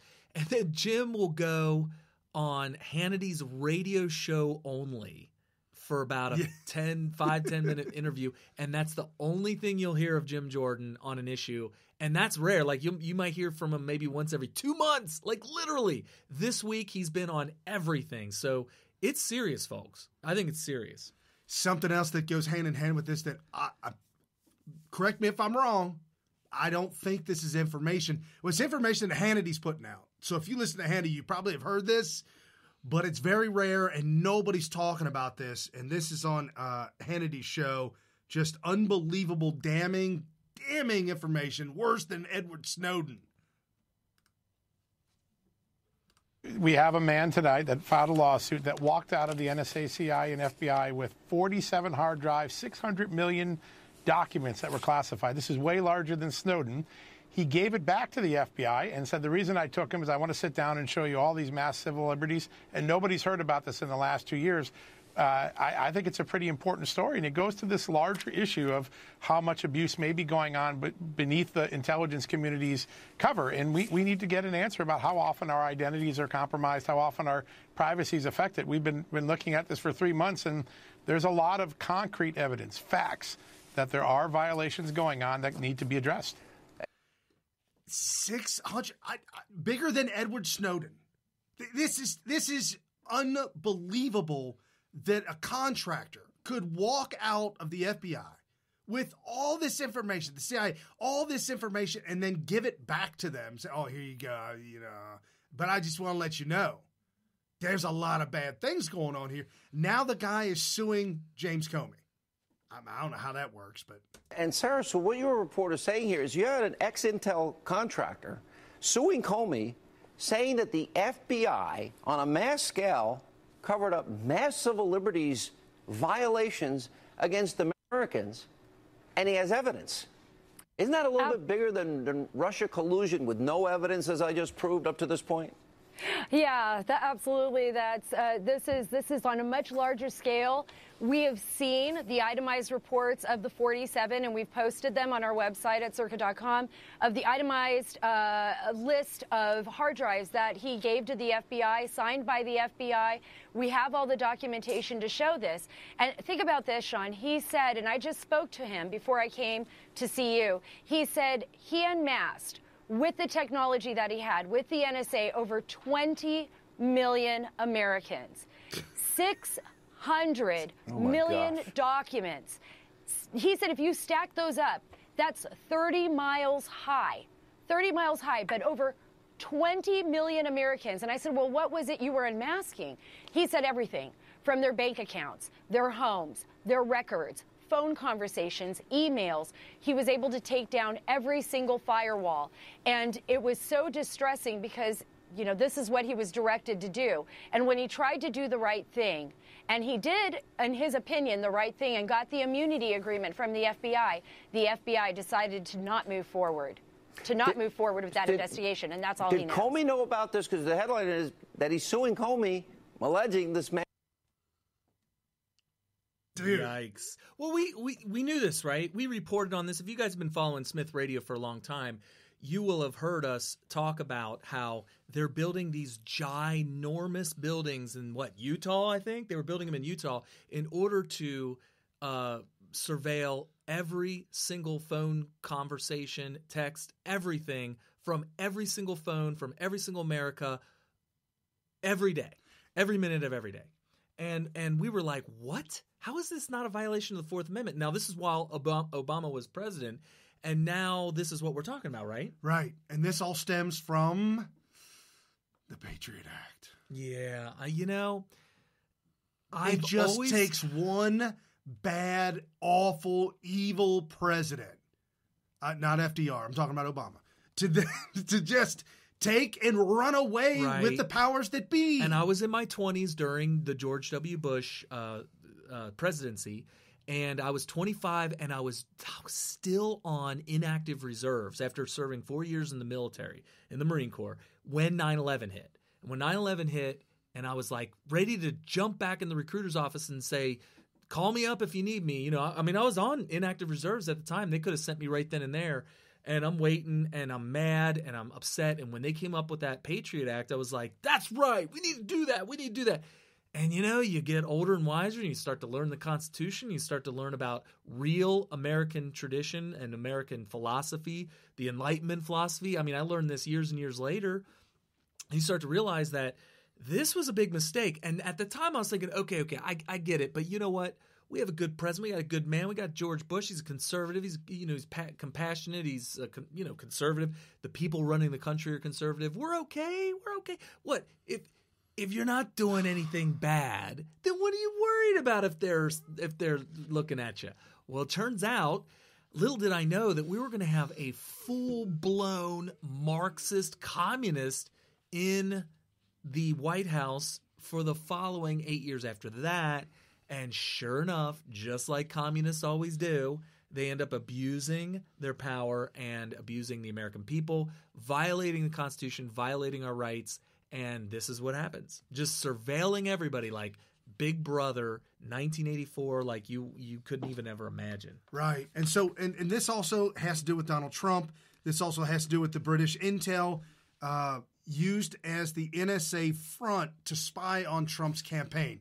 Right. So the British Secret Service has an office here in America.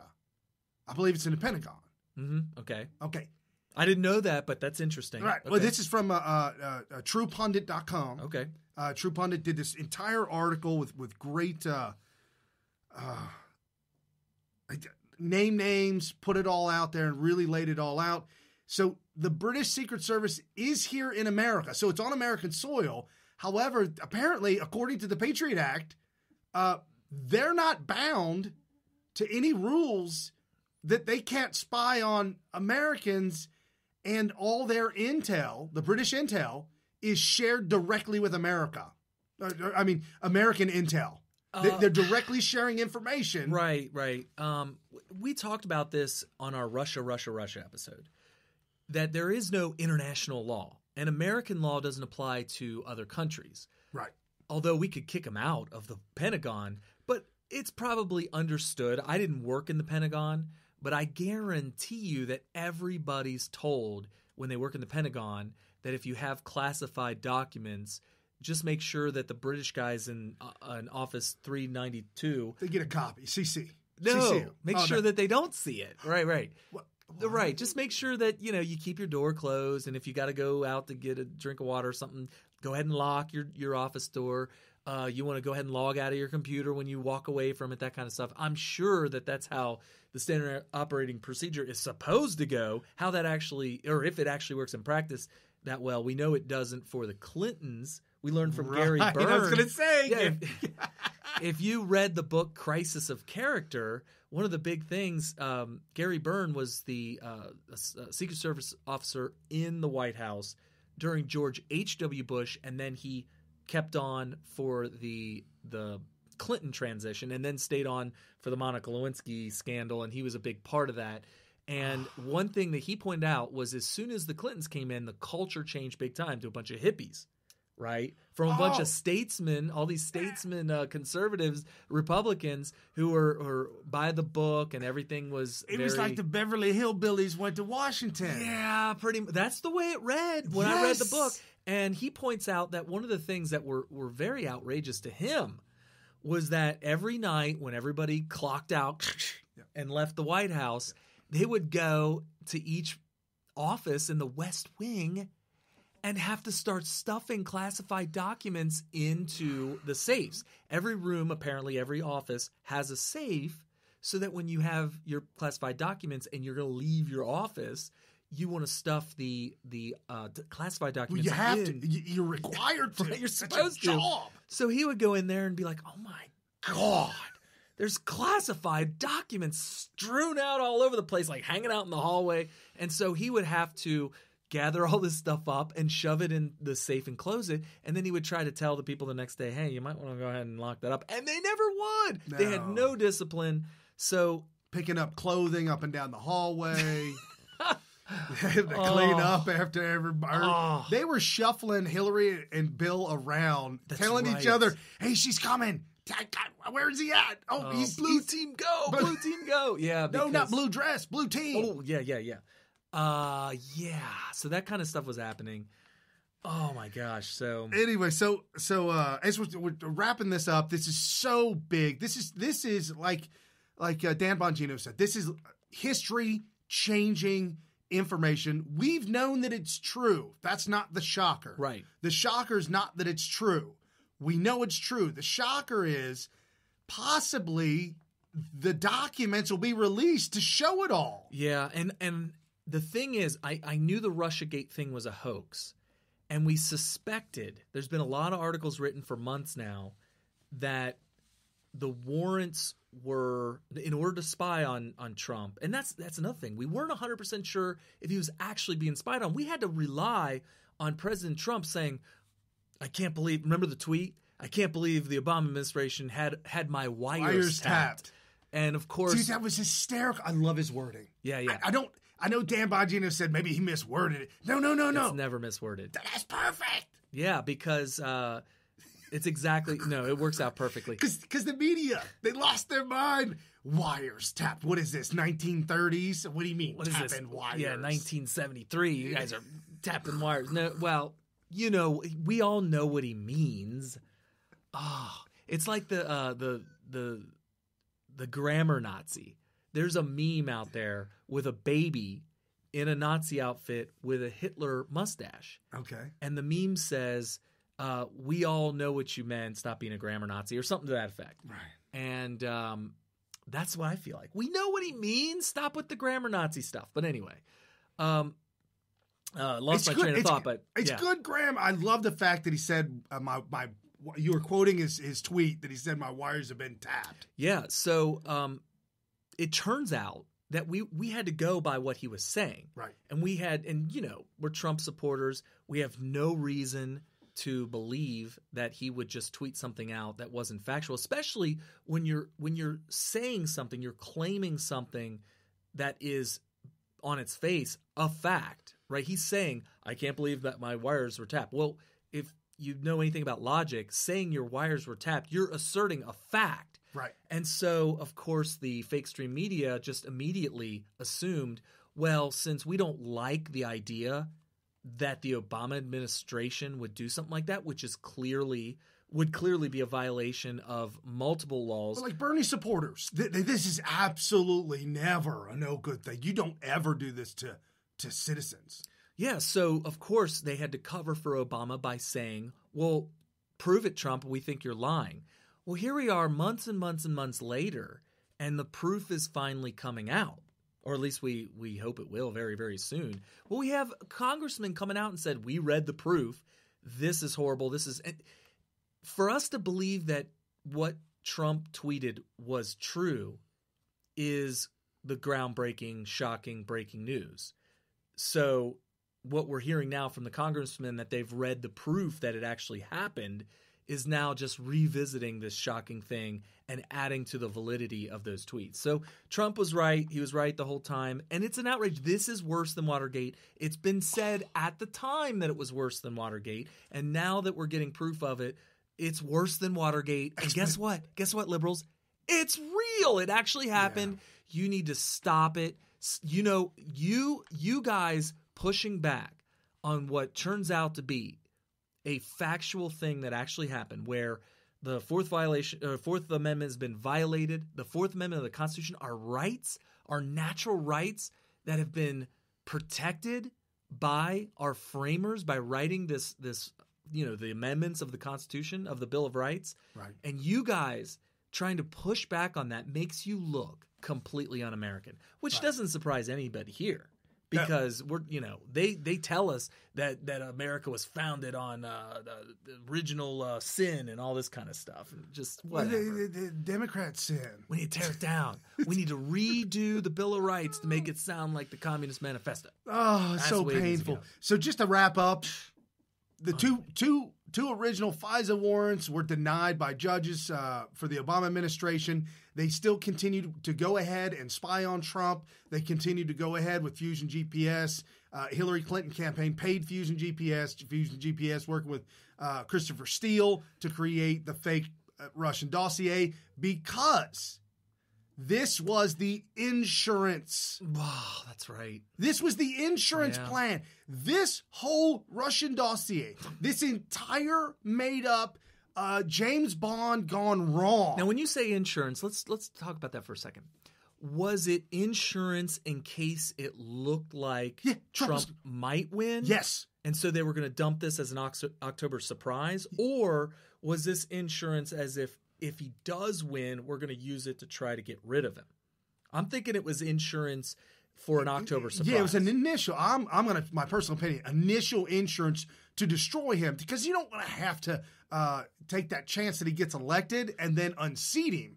That don't go very well. Right. And that's really hard to do. But it ended up not getting used, which is interesting. Because remember, we didn't learn about the Russia collusion didn't become an issue until Washington Post put out their fake article on November 24th.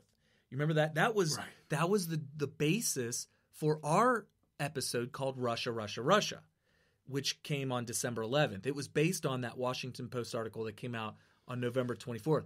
You know what that tells me? That tells me that they believed their fake polls. And they didn't use the insurance when they were supposed to. Did you see the utter destruction of Hillary Clinton and her entire... She didn't even show up to give a consolation speech. She didn't have one. She believed... I think that they really all believed... Hell... CNN and MSNBC and all them were pretty much partying at 9 o'clock at night on election night.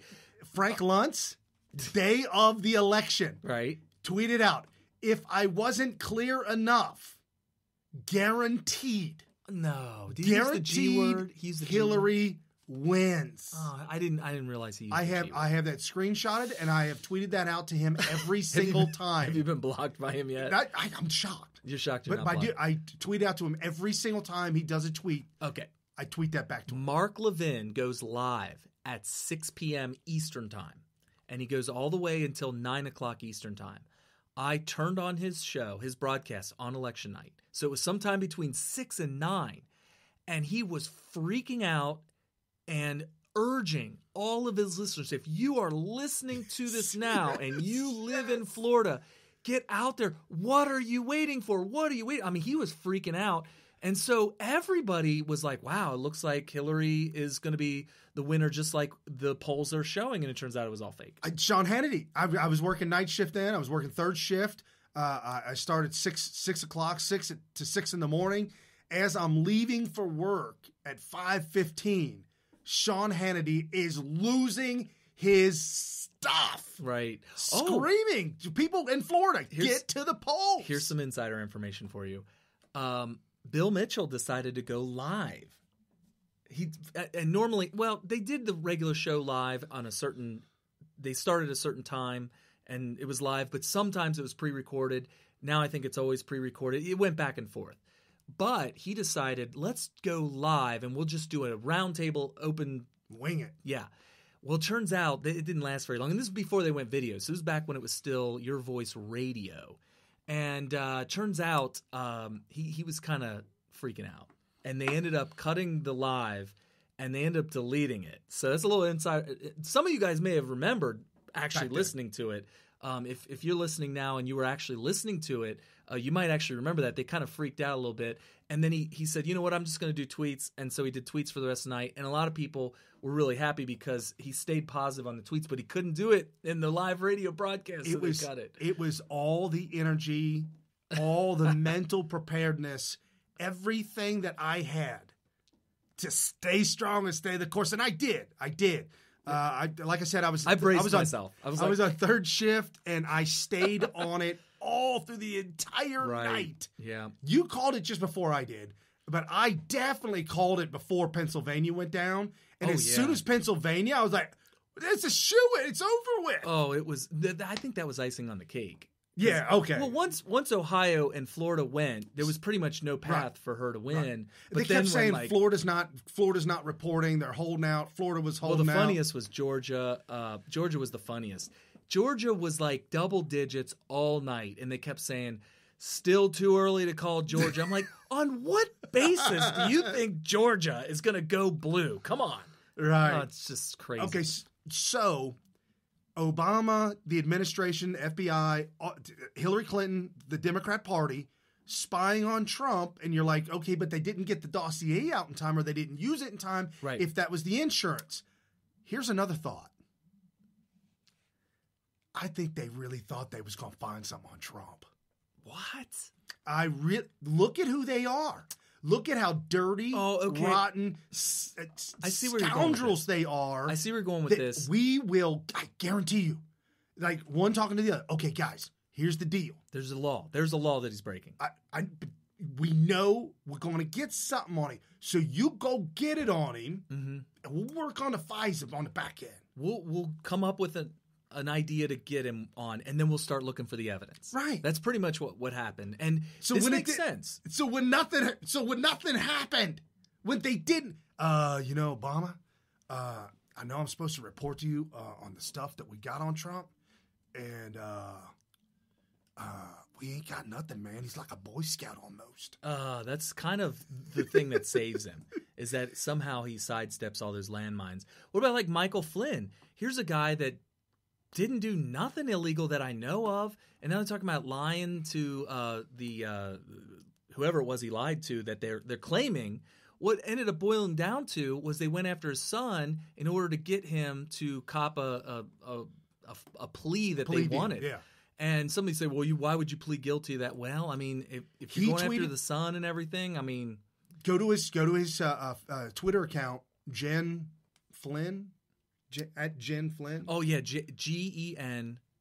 FLYN. It might be Jen M. Flynn or Jem Flynn, whichever one. Whoever's in the comments section, go ahead and put up General Flynn's Twitter handle. I think it's at GEN FLYNN, I believe. So anyway, you don't have to go. But anyway. Yeah, Jen Flynn. GEN FLYNN. Okay. Jen Flynn. And if you go to his Twitter account, it's still up there. He doesn't tweet anymore. He has not tweeted since that day, and he's left it up there. I know. He follows me. So when did he follow you? He hasn't tweeted since that day? No. Has he been? No. But he gets on Twitter? I don't know. I couldn't get on Twitter. Let me tell you something. But I could not get on Twitter and not tweet. Oh, no. I couldn't swear off not tweeting and then go on and read it. Right, no. I'm too much of a... But his last comment that he put up there, I don't want this. I've got to think about my family, and they don't need this. None of this needs to happen. This just needs to go away. They needed him to plead guilty, not because they wanted to see him go to jail, not because they wanted to see justice, but because then that would really add a lot of weight to their fake narrative that Trump collusion or Russian collusion was real. Because they'll say, psh, their campaign members are pleading guilty to all this stuff. So yeah, of course there was collusion. So, but no, they don't really care anything about that. They just need the plea for the narrative. So, and they may have even said that to him. Natalia Honeypot, because I cannot pronounce her last name. No, it's like 47 letters. So all consonants. Right. So when the first 2 FISA warrants fail, and they're brainstorming, they get in the room, they brainstorm. Okay, we're gonna Russian collusion because conservatives hate Russia from the 1980s. Yeah, they're doing this Cold War thing, and it's just not working. It didn't work with us. We didn't think it didn't work with us, but that was their thought process that we'll get Russia collusion in the election, and that's how we'll tie all this together. But we need to get a FISA warrant to make it legit. Okay, we've got the fake dossier. That's going to work. And it's it shouldn't, but apparently I mean, in their mind, they're talking because they put the judge on the bench that was going to award the warrant, right? And Preet Bharara, I'm not even going to try. Preet Bharara, just like him, they said that he was in the meeting too, and they're like, okay, we got the fake Russian dossier. We got the 2 failed FISA warrants, but we need to get a really solid one. How do we get a FISA warrant? Okay, we can get this warrant for spying on Trump for all the way back to 2015. We've been spying on him since 2015. Right. And it's coming to a head. They've had his wires tapped. They've had his wires tapped since 2015, and we ain't found nothing. Right. And now we're coming up on the end of the election, 2016, June, and we're like, man, we got a few months. This is falling apart. We need to nail this down. Okay, we got the fake dossier. Right. If we can get a foreign spy to talk to Trump, look through the wires, tap the wires, folks. Has Trump talked to any foreign dignitaries? And they tried to get that the Russian ambassador involved, the real Russian ambassador, saying that, maybe that's why they kicked him out. Trump's talking to before you don't want to work with us? Well, you're out of here. Do y'all remember that? Yeah. Just before the election, Obama expels all Russian diplomats. Or the ones the embassy. In the embassy. Just kicked them all out. Okay, so that's part of the whole scheme of this all. That causes the American people to, Obama got rid of Russians?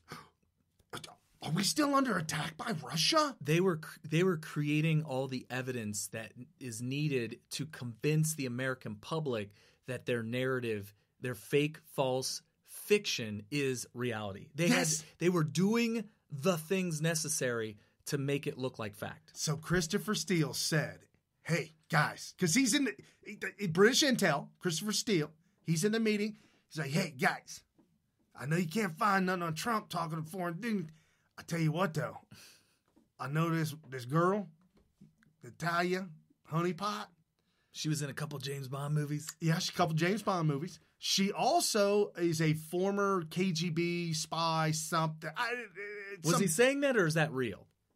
Don't know. He could have just said that because the Kremlin actually denied that they knew who the hell she was. Well, I would too. I guess that's not really evidence, but it's just something to throw on there. But this is true. She was banned from entering into England, and she was banned from coming into America. Interesting. It was on the books. This one don't fly. This is a no-fly. So they had to bend the rules in order to make this little sting operation happen. Preet Bharara in the meeting says, hey, guys, there's a secret backdoor way. I can get her in America. Okay. On a secret Russian visa. Okay. Temporarily. We fly her in and get her back out. And they're like, okay, cool. Get her to get to Trump and hit Trump's son. So this woman is hounding Trump and Trump's son, saying, emailing and all that. Yep. She is beating them down. And finally, you got to be like, all right, if you can get to the Trump power, I mean, you know where it's at? If you want to give us a bunch of information that's damning to the Hillary Clinton campaign, yes. We'll take a look at it. So she's... That's collusion! Not only that, but Donald Trump admitted that he talked to his son and guided him prior to the meeting. And that's what was reported at CNN. And Trump's like, yeah, I talked to him before. I told him it was okay. Whatever. Thumbs up. Yeah. So I gave him one of these. There's absolute collusion now. Trump's son and this woman. Yeah, collusion with a DNC operative. She's really tied up with all the DNC stuff. So she's been at the tables with all the Clintons and all that kind of stuff. So right, and so Steele, who's compiled the Trump dossier, was paid at least a minimum. Steele, $100,000 taxpayer dollars minimum, and this is all for the end game of compiling the things necessary to get a FISA warrant. Well, let's look to legitimately, legally spy on Trump. So back up, I'm talking super, super wide angle here. Big picture. They were using the government, taxpayer money, and foreign people in order to get an advantage on the opposition party's nominee for president. And now, as soon as these classified memos, it's hashtag release the memos or hashtag release the documents. If that happens and they get declassified, according to the congressmen who have read it already, this will all have been verified. And they got to John McCain. Because how do we get this to the FBI? How do we get this to James Comey? How do we get this to James Comey and make it look like the Republicans did it? Would I call John McCain and say, yo, we need to remember that thing? Yeah. We're calling it in. We need a favor. Yeah, it's like Don Corleone. Hey, whenever the time comes and I need you to do me a favor, you cannot refuse. Oh, my goodness. And so John McCain's like, I'm down. John McCain got a hold of the dossier, got a hold of the information, and gave it to Comey to make it look like it wasn't coming from the DNC because they were too close to the time. I'm not making this up. This is fact. You're a conspiracy theorist. I was for a long time, but I have now found the evidence to where it no longer is a conspiracy theory. It's a conspiracy fact. Yes. And if this was a scientific experiment, we've gone from theory to law. This is a law of politics that this happened. So at the very end of the article, TruePundit.com, he says, this would make for an incredible string of Senate hearings, one federal law enforcement source said. I don't think they ever thought Trump would win, and information would come out about how they manipulated evidence. They manipulated everything. Where's Schiff in this? Sounds to me like Adam Schiff, the way he talks. I mean, you would talk about Russian bots. I mean, he talks like a bot. It's like input whatever talking points, make them come out, make sure that they fit the narrative. Like, that's how his brain operates. This guy has got to be really lining his pockets. He's got, like, the corruption is so sick and so nasty. I think that I would love to see him inside of a jail cell. Fry? Well, some people are talking about death penalty stuff. Let's not go overboard. Whoa. Yeah, I know. Somebody on Twitter was like, I want to see him executed. I'm like, guys. Ooh, this isn't the Rosenbergs or whatever they were. The Ethel and Rosenthal. Is it Rosenthal? Whatever it was. I thought it was Rosenberg. Ethel and what's his name? Etzel. We are so bad. No, but I will say this though. This whole Rosenberg. This is Rosenberg. Okay. Yeah. Julius and Ethel Rosenberg. They got executed for espionage because they gave away all the nuclear secrets to Joseph Stalin back in the 40s in order for the Russians to be very, very, very quickly able to become nuclear, and then that started the Cold War, and everybody thought it was going to be the end of humanity. So in order for them to see justice, we needed to make sure that they were executed very brutally with the electric chair. Look, guys, I don't think that mass extinction is at stake here. So, look, just make them spend 10 years in prison. I'm totally cool with that. Right. And certainly they do need to pay a price. Yes. Because they need to be made an example of. Yeah. For future FBI, CIA, Intel individuals, you will do that. Yeah, hard time. I'm not talking... Because they believe they're above the law. I'm not talking, let's sentence them to 5 years, time served, add a little get-out-early card, and maybe a little backdoor pat the back, and, okay, you're out in 6 months. No. They need to do 10 hard years so that... And I'm talking to everybody. I think that dozens of people should spend many, many years in prison over this because...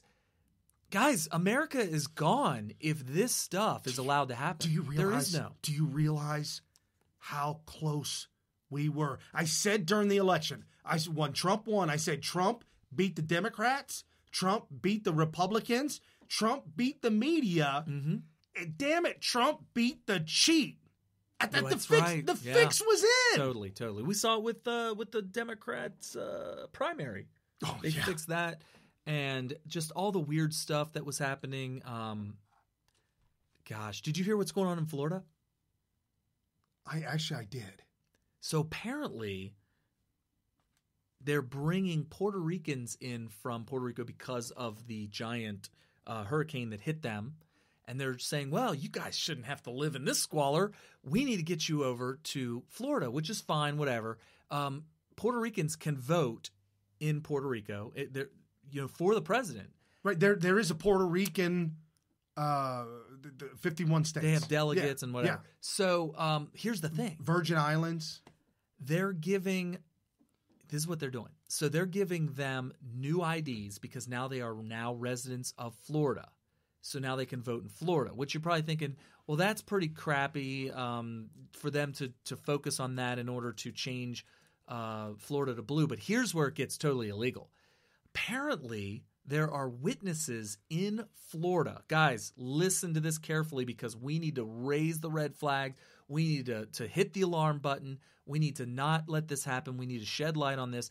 There are people in Florida saying that they are taking illegal Mexicans into Florida. Mexicans. Oh, and saying they're from Puerto Rico. They're saying, these Latinos, they're Puerto Rican. So we need to issue them real ID cards. And now this is the effort to turn Florida solid blue. Yeah. Now, after all the great things that Trump is doing to make America great again, if Florida goes blue, we've lost it. No, I'm not saying we lost it. I think that Florida may be the only state that they win. I'm fear-mongering. All right, let's fear-monger. But if Florida goes blue when everything else goes red, then what I'm saying right now is fact. It will have been verified. It will have been verified. Right, they've turned California blue. They're working on turning Texas blue. Can you tell people what you saw in Florida? I mean, California, when you lived there. Brian lived in California for 10 years. 10 years. Here's the thing about California. It was red in 1984. Yeah.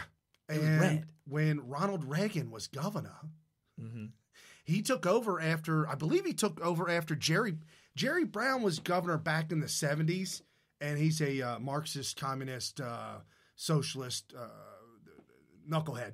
And so after he was out, Ronald Reagan took over, and they're like, yeah, we can't have that no more. We got to get rid of that stuff. So Ronald Reagan comes in, really cranks up California, makes it an incredible – we all know the stories. Everybody always said, if you took California and cut it off of America, it by itself would be like the 7th largest economy in the world. And they have the most voters in the Electoral College. Yes. Which means for them next to New York. Yeah, so to win California it's the biggest state to win. It has the most voters. And as you know, almost all states, if you win the state, you win all the electors for the Electoral College. Okay. Right. So obviously California was the first the first checklist item for Democrats. And what they did was they opened the borders. Floodgate. And the way they did it was they offered all this freebie stuff to illegals and also completely ignored all federal law and maybe state law. I'm sure there's probably state law for illegal immigrants, how to deal with them. It'd be deportation and all this kind of stuff. Well, they stopped doing that. Right. It got so bad in the 80s when President Reagan, during President Reagan's term, in the 80s, it got so bad. They said, we got to do something about it. We got to stop this. We've got to build a wall. We've got to shut down this open border policy. This is awful. So Congress went to Reagan and said, you know what? We got your solution. You want the wall? Okay, got the wall. Or it was a fence or something, whatever it was back then. And a one time, you come across the border one time. Amnesty. They get a one-crossing amnesty. And Reagan's like, oh, man, is this really? Well, I guess I got to make a compromise. So we'll get the wall, though. We'll get the wall. Like, oh, yeah, we'll get the wall. Yeah, we'll get the wall. On the books, there's laws on the books that say the wall has to be built. They just never did it. There ain't no money for it. They didn't fund it. Yeah, so they totally, completely scammed on that one. And here's the thing. They knew that getting amnesty for them would lead to them enabling them to vote one day. Now, you got to explain to people. California's being overrun. Are illegals able to vote in California? Because everybody's going to be like, what's the difference? They can't vote anyway. Right. Well, here's the deal. For years and years and years, Democrats in Los Angeles and around Los Angeles, the governors, years and years and years pushing for, because there's a big problem with illegals driving cars and no insurance. Oh, yeah. Because you can't get it. I lived in Arizona, so I know it's a problem. When I moved out there, they're like, oh, you want insurance? Do you also want uninsured motorist insurance? I said, what's that? You're probably like, no. I come from Ohio. What's that mean? Right.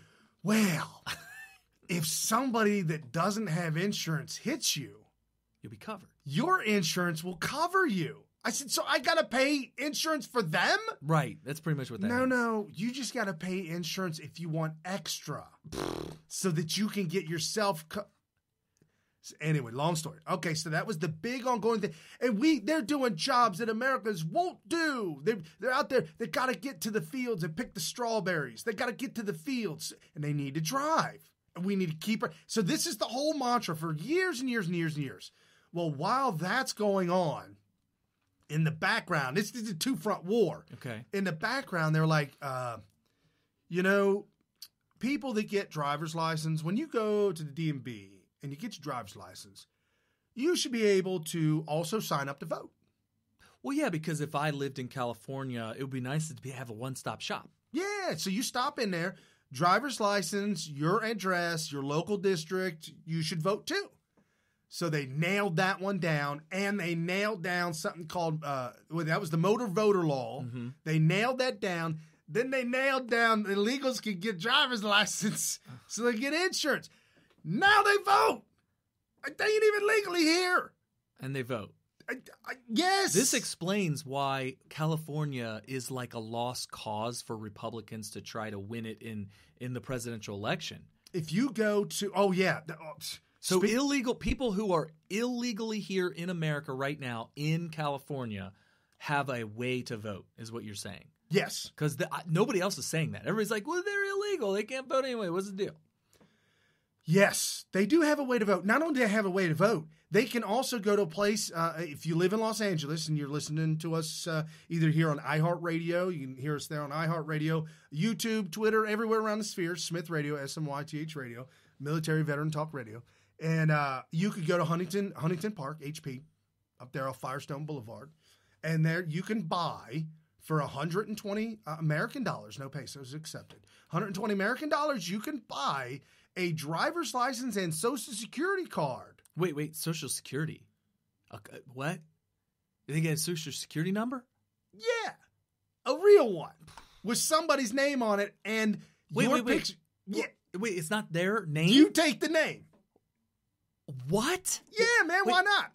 Is this like some backroom thing, or is this actually everybody knows. The government of California is running this? It's so bad that my wife was a manager of a well, I could say because they're out of business, Bally Total Fitness.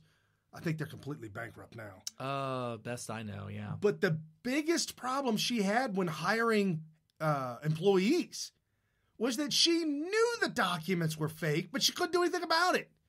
There's no what was the E-Verify? There was no E-Verify in California was deemed to be racist, bigot, sexist, homophobe. You cannot they're do delusional. E-Verify. They're delusional. So she's got to hire somebody, right? If they say they are who they are, the Social Security card and the ID match out. Yeah, if the IRS comes back and says this is a problem, then they confront them. And they're like, yeah, it's a problem. She's like, well, how about this one?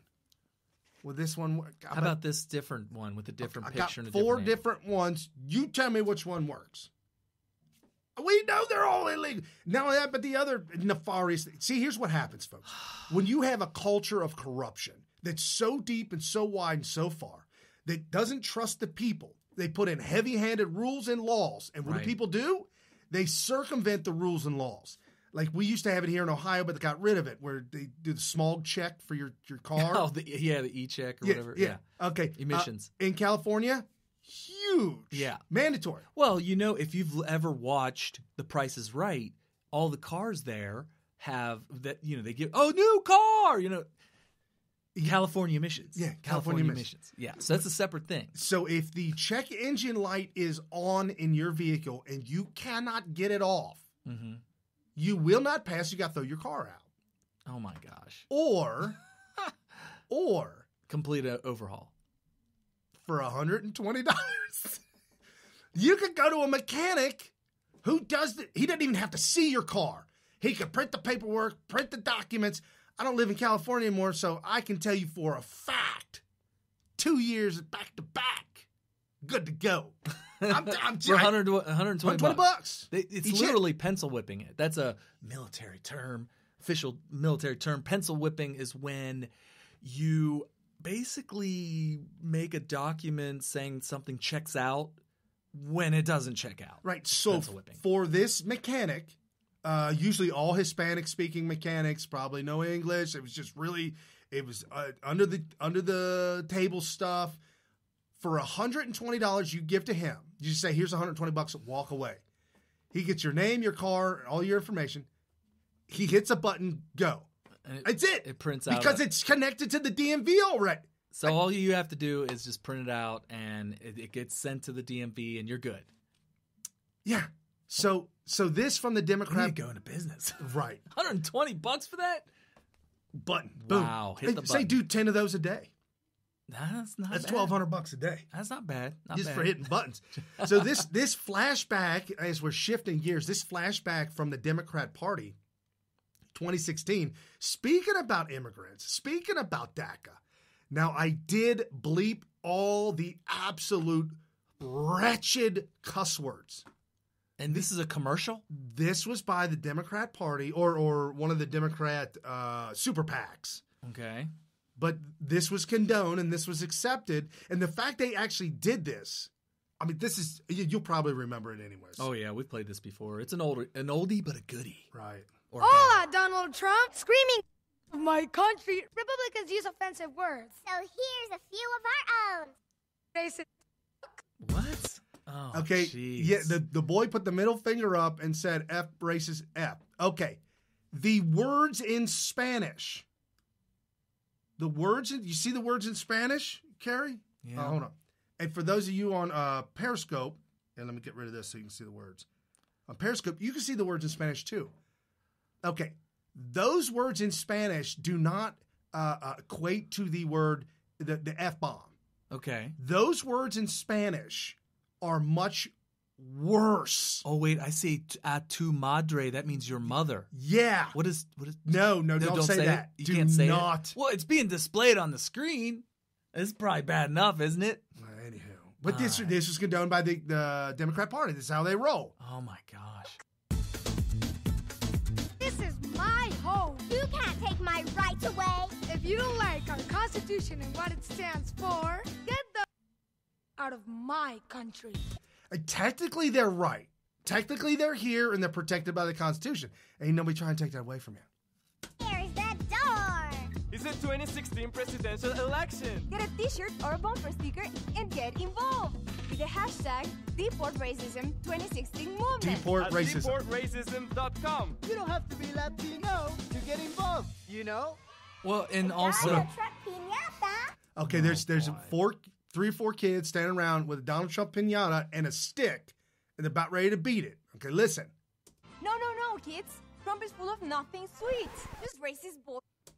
There's nothing sweet inside there. Don't do.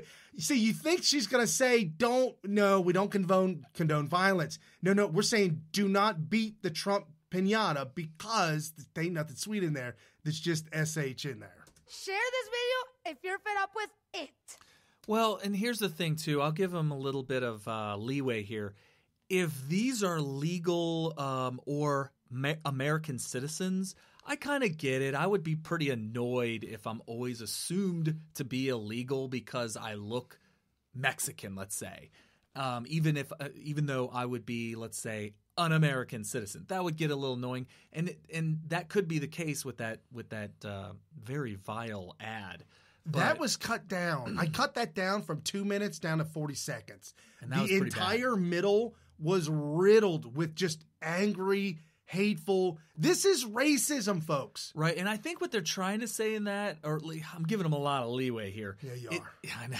It sounds like they're saying, don't tell me to get out of my own country because I am a citizen. I just look. There was one guy had a shirt that said, I just look illegal.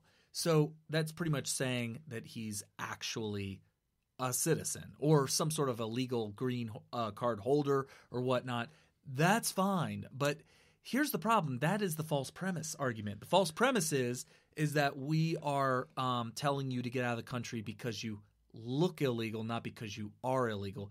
But a vast, vast, vast, vast majority, almost unanimously, people that follow us or Trump supporters in general would be like, we don't have a problem with legal immigrants. We don't have a problem with people that were born on foreign soil, came over naturalized and whatnot. We don't have a problem with that. We're talking about illegal immigrants. So I thought it was interesting that they don't really address that. No. They're attacking the criticism of not enforcing illegal immigration by saying, well, we look illegal, but we're legal, and we feel like we're being threatened. And the whole thing, it's fake. It's an attack on our intelligence. There's something behind there's a reason why he said, I look illegal. Have you ever heard of the word gaydar? Yes. Gaydar is a play on the word radar, which if you're flying in a fighter jet, you use your radar to find other fighters in the sky, other planes in the sky. Right. So gaydar is the ability to see somebody that's very happy. Okay. You know, with a laugh and shit. They're gay. Real chuckly. They're having a gay old time. No, folks. It literally means the ability to determine immediately. You can see somebody, you can talk to them, maybe something about them lets you know that they may be a member of the LGBT community. Correct. Okay. All right. Now, I didn't subscribe to none of this until I went to L.A. Because then you started getting your gaydar home. Yes. Started getting focused and started. Yeah. Okay. You absolutely can hone your abilities. And since my wife was born and raised in L.A., oh my God! People are individuals are shocked here in Cincinnati. Sounds like profiling, actually, doesn't it? Like, oh my gosh, that guy's got a limp wrist. He's got to be gay. Okay, well, when my wife moved here, folks that were gay were shocked that my wife knew it already. She's like, "Well, I know that. It's all good." And they're like, "What?" Well, when you're born and raised in L.A., it's pretty much, you just know. All right. Well, there is such thing as illegal radar. Okay. And so how can I look at somebody, let's say that they have brown skin, and they're an American citizen, what would cause a well-focused illegal radar to say he's not illegal? Brand new Dodgers hat. Brand new Dodgers hat? It's the first thing they do. They get an LA Dodgers hat. When they're legal. No, that's when you're illegal. No, I'm saying, what if I look at somebody that looks like they're from Mexico and they are legal? If I have a well-focused, dialed in illegal radar, I should be able to see that person and say, that person is legal, not illegal. Like, what would I? Well, you could definitely tell by the clothing that they're wearing and the manner in which they carry themselves. Okay. The confidence or the lack thereof confidence, the eye contact or the lack thereof eye contact. You may, however, misinterpret someone who's freshly legal. Okay. Newly legal. Like if they just came over and bought papers, I would say I could tell they're illegal, but yeah, yo tienes papeles. Oh, you got papers? Let me see. No, señor. Oh, then, yeah. No, maybe tomorrow. I come back tomorrow. No, but because you were dealing with this because you had to hire people. I was in South Central. I lived in South Central. Oh my goodness. I had a shop in South Central, and the only way to get away from all of it is go to Long Beach, a little bit further south. But anyways, here's the point. The point is, it is absolutely, and you can see. Mexico has been qualified as a third world nation, third world country. People literally live in destitute and poverty. The government is completely corrupt and run by the drug cartel. It is out of control, and Mexico is falling apart. So the mentality of a third world person standing, it'd be like going to Over the Rhine down here in Cincinnati. As somebody who, maybe dropped out of 6th grade or 7th grade. And who cares whatever color they are? It doesn't even matter. But the clothing that they wear in their neighborhood, and say they're real poor. They don't drug money, no nothing like that. Don't get government assistance, but they're real poor. You take that person, you pull them out, and you stick them in the Hyatt Regency in Beverly Hills, and you put them in the hotel. Tell me you ain't going to be able to tell, hey, man, one of these things ain't, Right. One of these things just isn't the same. Well, I mean, I guess I'd have to live there to see it. But. And it's bad. And you can tell the way they behave, their mannerisms. They look down at the ground. They no eye contact. Like they don't want to talk. They don't want to engage in anybody. It's like a guilty conscience. Yes. It's like if I was during the Cold War, if I had to walk right through Red Square. Yes. In Moscow, I'd be like, I hope they don't recognize I'm an American. Right. And, they might not notice anything different because of the look of me or whatever. But if I tried to go through like Beijing during like when it was at the worst communist level, I would stick out like a sore thumb. Right. Now whatever. Now the worst thing is that the Democrat Party has jaded individuals that were born in California that are now legal. Their parents are not legal. They've jaded that they call them first generation. That first generation has become extremely arrogant and extremely angry because of the way the Democrat Party has talked to them and told them that Whitey hates you. That's not good. And so now they're jaded. 4th of July, South Central LA, 4th of July. You see people waving an American flag? Hell no. No, that's a problem. They got big, giant Mexican flags on the back of their pickup trucks. That's a big problem. Blowing their horn, driving through the streets crazy. There are actual legal citizens who are born in America who are waving Mexican flags. Because maybe they grew up, maybe their parents are illegal or whatever, and they were born on American soil. But they were raised that way too. I know a handful of folks that were born in America, speak perfect English, raised in the school system, whatever. I'm Mexican. Excuse me? You born and raised here. Right. That's why we don't use African American. I'm Mexican. I don't like using African American either. It's like, you're American. What are you talking about? Or are you American? Or are you Mexican? If you say you're Mexican, maybe you're Mexican. And there's another problem that was solved in America during the early 1900s where we stopped immigration so we could get simulation, so people could simulate. Right. Here's the problem. When you started doing our genealogy, going back to our ancestors that first came over on the boat, did you track them down in Germany and go through all the files in Germany? No. I do have family members that have done a little bit of that, but not me personally, no. No, I know that's a whole Europe, over the waters, whole nother place. We didn't drive there and go figure that out. However, you've got to disconnect with that first generation that doesn't go back with their history and their genealogy, and you've got these young kids or even adults at this point in time. They're the first ones, and they don't have necessarily a history timeline. So they just say, I'm Mexican. I'm in Mexico. People in Mexico do not accept those folks who've never been to Mexico. Yeah, now you're getting into the nuances of how they interact with each other. And it's no good. And they get very jaded because they're caught in the middle, and the Democrats see an opportunity to wreak havoc and division. The more division they can wreak, the better. That's what we got right now. Somebody pointed out on the comments board right now that the people that came over from overseas, which we have several in our line, they changed their name. Yes. Because they didn't want to be associated with their motherland or their country of birth or their origins. Ours was Brown, B-R-A-U-N. They Americanized it by spelling it B-R-O-W-N. Yeah, that's a big change. It was spelled. I don't know if it was pronounced Braun. It looks like Braun, but the fact that they changed it to Brown with a O-W-N, it's possible it was pronounced Brown, but it was spelled A-U-N. But they wanted to assimilate. They wanted to assimilate. Oh, so you're telling me that I've got to just shed all my history, Carrie?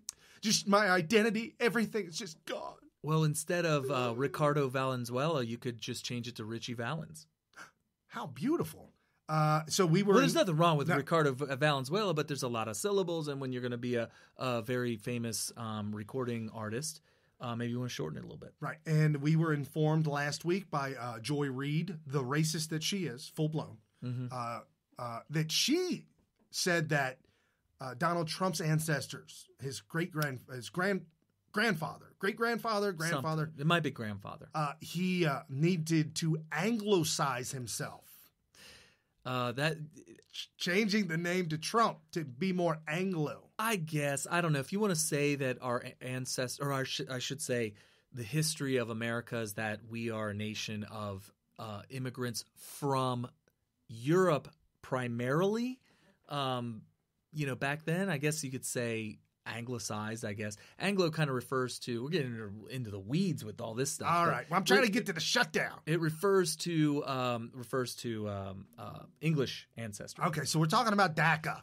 So you're listening to Smith Radio, Military Veteran Talk Radio. DACA. What is going on with the government Schumer shutdown, and why are the Democrats trying to blame the Republicans again, and are the Republicans to blame? Well, let's take it one step at a time. I tell you what, the best one to go with, and this is a good one to start out with, your favorite and mine, Mr. Dan Bongino. Oh, we're back to Dan Bongino. Okay. So we're talking about the shutdown. Are we going to talk about the fact that we're talking about financing the government? Yeah, all they're trying to do is just do a budget. Yeah. Finance the government one more time. If you remember, folks, Obama went to Paul Ryan and said, this is early 2016. Obama said to Ryan, I need $4.2 trillion. Is that cool, man? And Ryan said, yeah, that's cool. Oh, God. Here's your check for 9 months. That budget instantly put us $2 trillion in debt the moment that he signed it. So that was that easy for Paul Ryan to do. But apparently they can't get a budget together and they can't get the Democrats to sign it. Yes, they hold the House and the Senate, but they only have 51 seats. If you recall, Alabama, remember Alabama? Oh, yeah. Okay. Ironically, Alabama is part of this story. But anyways, here's Dan Bongino explaining what's going on with the shutdown. Is this really about, Pete? It's about the Democrats sticking it to Donald Trump and the American taxpayer citizens that voted for him. Listen, America, make absolutely no mistake. The Republicans caved on every single thing the Democrats wanted in this budget bill that was relevant. Everything, which, by the way, Pete, really upsets me as a conservative. Yeah. I'm not ecstatic about the Republicans either. They caved on spending. They caved on CHIP. And all of a sudden, the Democrats at the... Okay, remember early on, I can hear that. Early on, Nancy Pelosi, the Democrats screaming, oh, CHIP. What is CHIP? In California, there's something called a CHIP program, Children's Health Plan, something or other. It's welfare. If you don't qualify, or if you don't get, or if you do get Medicaid, Medicare, Medicaid. I can't remember. Don't do it. Don't do it. We've got baby boomers listening that are on Medicare. Because they know it so well. Okay, so Medicaid, you can get. Also, California supplies another supplemental child rearing apparatus to where it's a health program for your children. Okay. Well, they were screaming that you're going to get rid of the health. What about the children? Oh, boy. Well, the Republicans caved on it and said, no, you keep your plan. You keep it the CHIP program, no problem. Last minute threw a wrinkle in on DACA, which, by the way, Pete, there is no deadline for DACA. Mm-hmm. No deadline. The deadline's March 5th. The Democrats are liars, and I know in politispeak you're not supposed to say that, but they are lying. They're telling the American people something that is factually incorrect. This is not about DACA. This is about sticking it to Donald Trump. Mm-hmm. Period, full stop. Yeah, Rachel, how are the Democrats going to explain this away? Let's just walk through. I know liberals have a tough time because they've taken the fax vaccine at an early age. I know facts are hard, but let's walk through this. The House GOP passes a budget. The overwhelming majority of Republican senators vote for a budget. Donald Trump said he will sign a budget. Who's in the way? Democrats. Explain to me again, using common logic, how the Republicans shut down the government. I'll tell you what, if I were Trump, I'd be taking a picture at my desk every day with a pen saying, Democrats waiting for that budget. Whenever you guys are ready, we'll open the government again. That's what I'd do. Yes, 100% agree. Wow. That's big because if you watch the press conference, which I was trying to pull it up, but I don't know why this computer's acting so weird. But the press conference basically points out that all of the items in the bill that funds the government, that prevents the shutdown, all of them were things that the Democrats voted yes on in the past. Yeah, one after another. He even just said it. Yeah. One after another. Democrats want those things. So they want them all. There's nothing in this bill that the Democrats now oppose or have ever opposed. No. So there's bipartisan support for the bill that funds the government. Right. It has nothing to do with immigration reform, DACA, wall, none of that. This is just to fund the government. That Chuck Schumer throws this out there as the thing that needs to be tacked on there is insane. And here's what they also pointed out at the press conference, which I think is very interesting. There is no bill to sign or to vote on regarding immigration right now as we speak. The paper that has been presented that you may or may not have read that walks through all the different things that they want to have for immigration reform is a summary. There is no bill to vote on. So even if Trump said, all right, fine, let's look at it and let's throw that in there, let's vote on it all, it doesn't exist. It doesn't exist. So they couldn't vote on it right now anyway. The whole thing is a big show. It's so bad that I contend here, breaking news on Smith Radio Only, your exclusive breaking news, I think that this is some sort of a wagging of the dog to get release the memo out of the news. I really, truly believe that. It doesn't make any sense. Sorry. I misunderstood. To get release the memo out of the news. I agree. 100%. Yep. It's crazy. Yep. I think they're wagging the dog. I think they're like, let's have a big shutdown. And you know what else? This is a little bit more sinister, and we need to pray to God that something like this doesn't happen. But people are now, or a couple days ago when this release the memo thing first came out, people are warning and telling everybody to brace themselves for either a major or a series of pretty big false flag events to dominate the news. I could see that. If you are on Twitter at all, you will see that it works. It works, by the way. Jack was working the Twitter boards over the weekend and trying to get Schumer shut down. Yep. Trying to screw with release the memo. Yeah. There was so many misspellings of a release. At one point in time, there was release the meme. Oh my God. Release the meme. That's ridiculous. Come on. What? We all know what's trending, man. Release the memo, dog. Yeah, there's all these different misspellings. And we saw this go on all the way back to when Mike Cernovich was first making his come up way back in, the end of 2015 or something like that, where he would tell everybody, get this hashtag trending. And all of a sudden, you had to do the DNC leaks.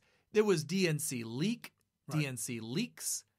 They were disappearing from the trending board, and this is back when Twitter actually behaved differently. It was different algorithms. It looked different.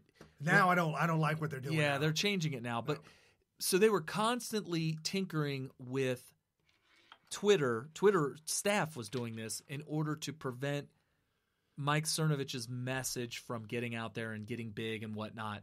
So that was obviously a problem back in 2015. Now they're doing it with Release the Memo, and you see all that stuff happen. Right. So Donald Trump's 1-year anniversary.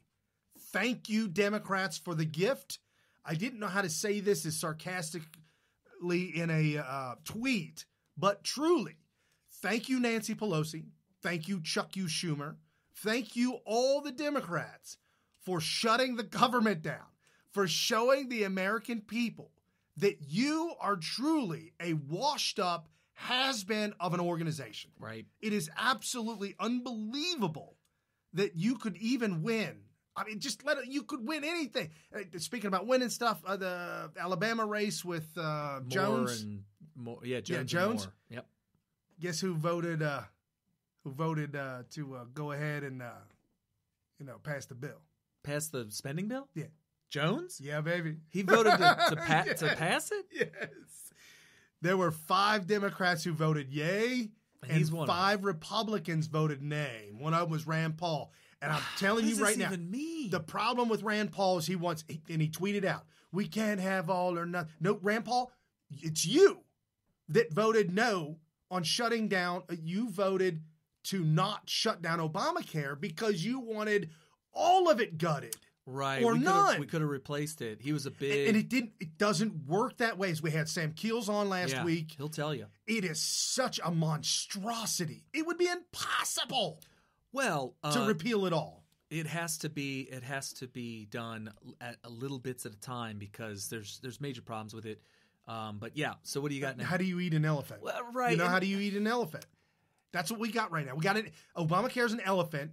All this stuff going on, elephants got one bite at a time. Things have to be done in the right order. Like, for instance, you can't just give amnesty to illegals before you have border security. It just ain't going to work at all. And Schumer shut down. Yeah. Yeah, man. I told Trump, we fund the wall. I tried to make a deal with Trump. You know what he said? He said no. So look, there you go, Republicans, all you GOP voters. Trump said no on me coming to the table, and I offered him. Oh, that was the thing. They snuck in DACA on this budget bill at the last minute, and everything went to haywire. Said, no, you can't. They're not part of this. Okay. Schumer's like, well, I just threw Trump a bone. I said, here, we'll fund your wall and get this thing done. No shutdown. The thing I like about it is that it's now a battle of narratives. Is it the Schumer shutdown or is it the Trump shutdown?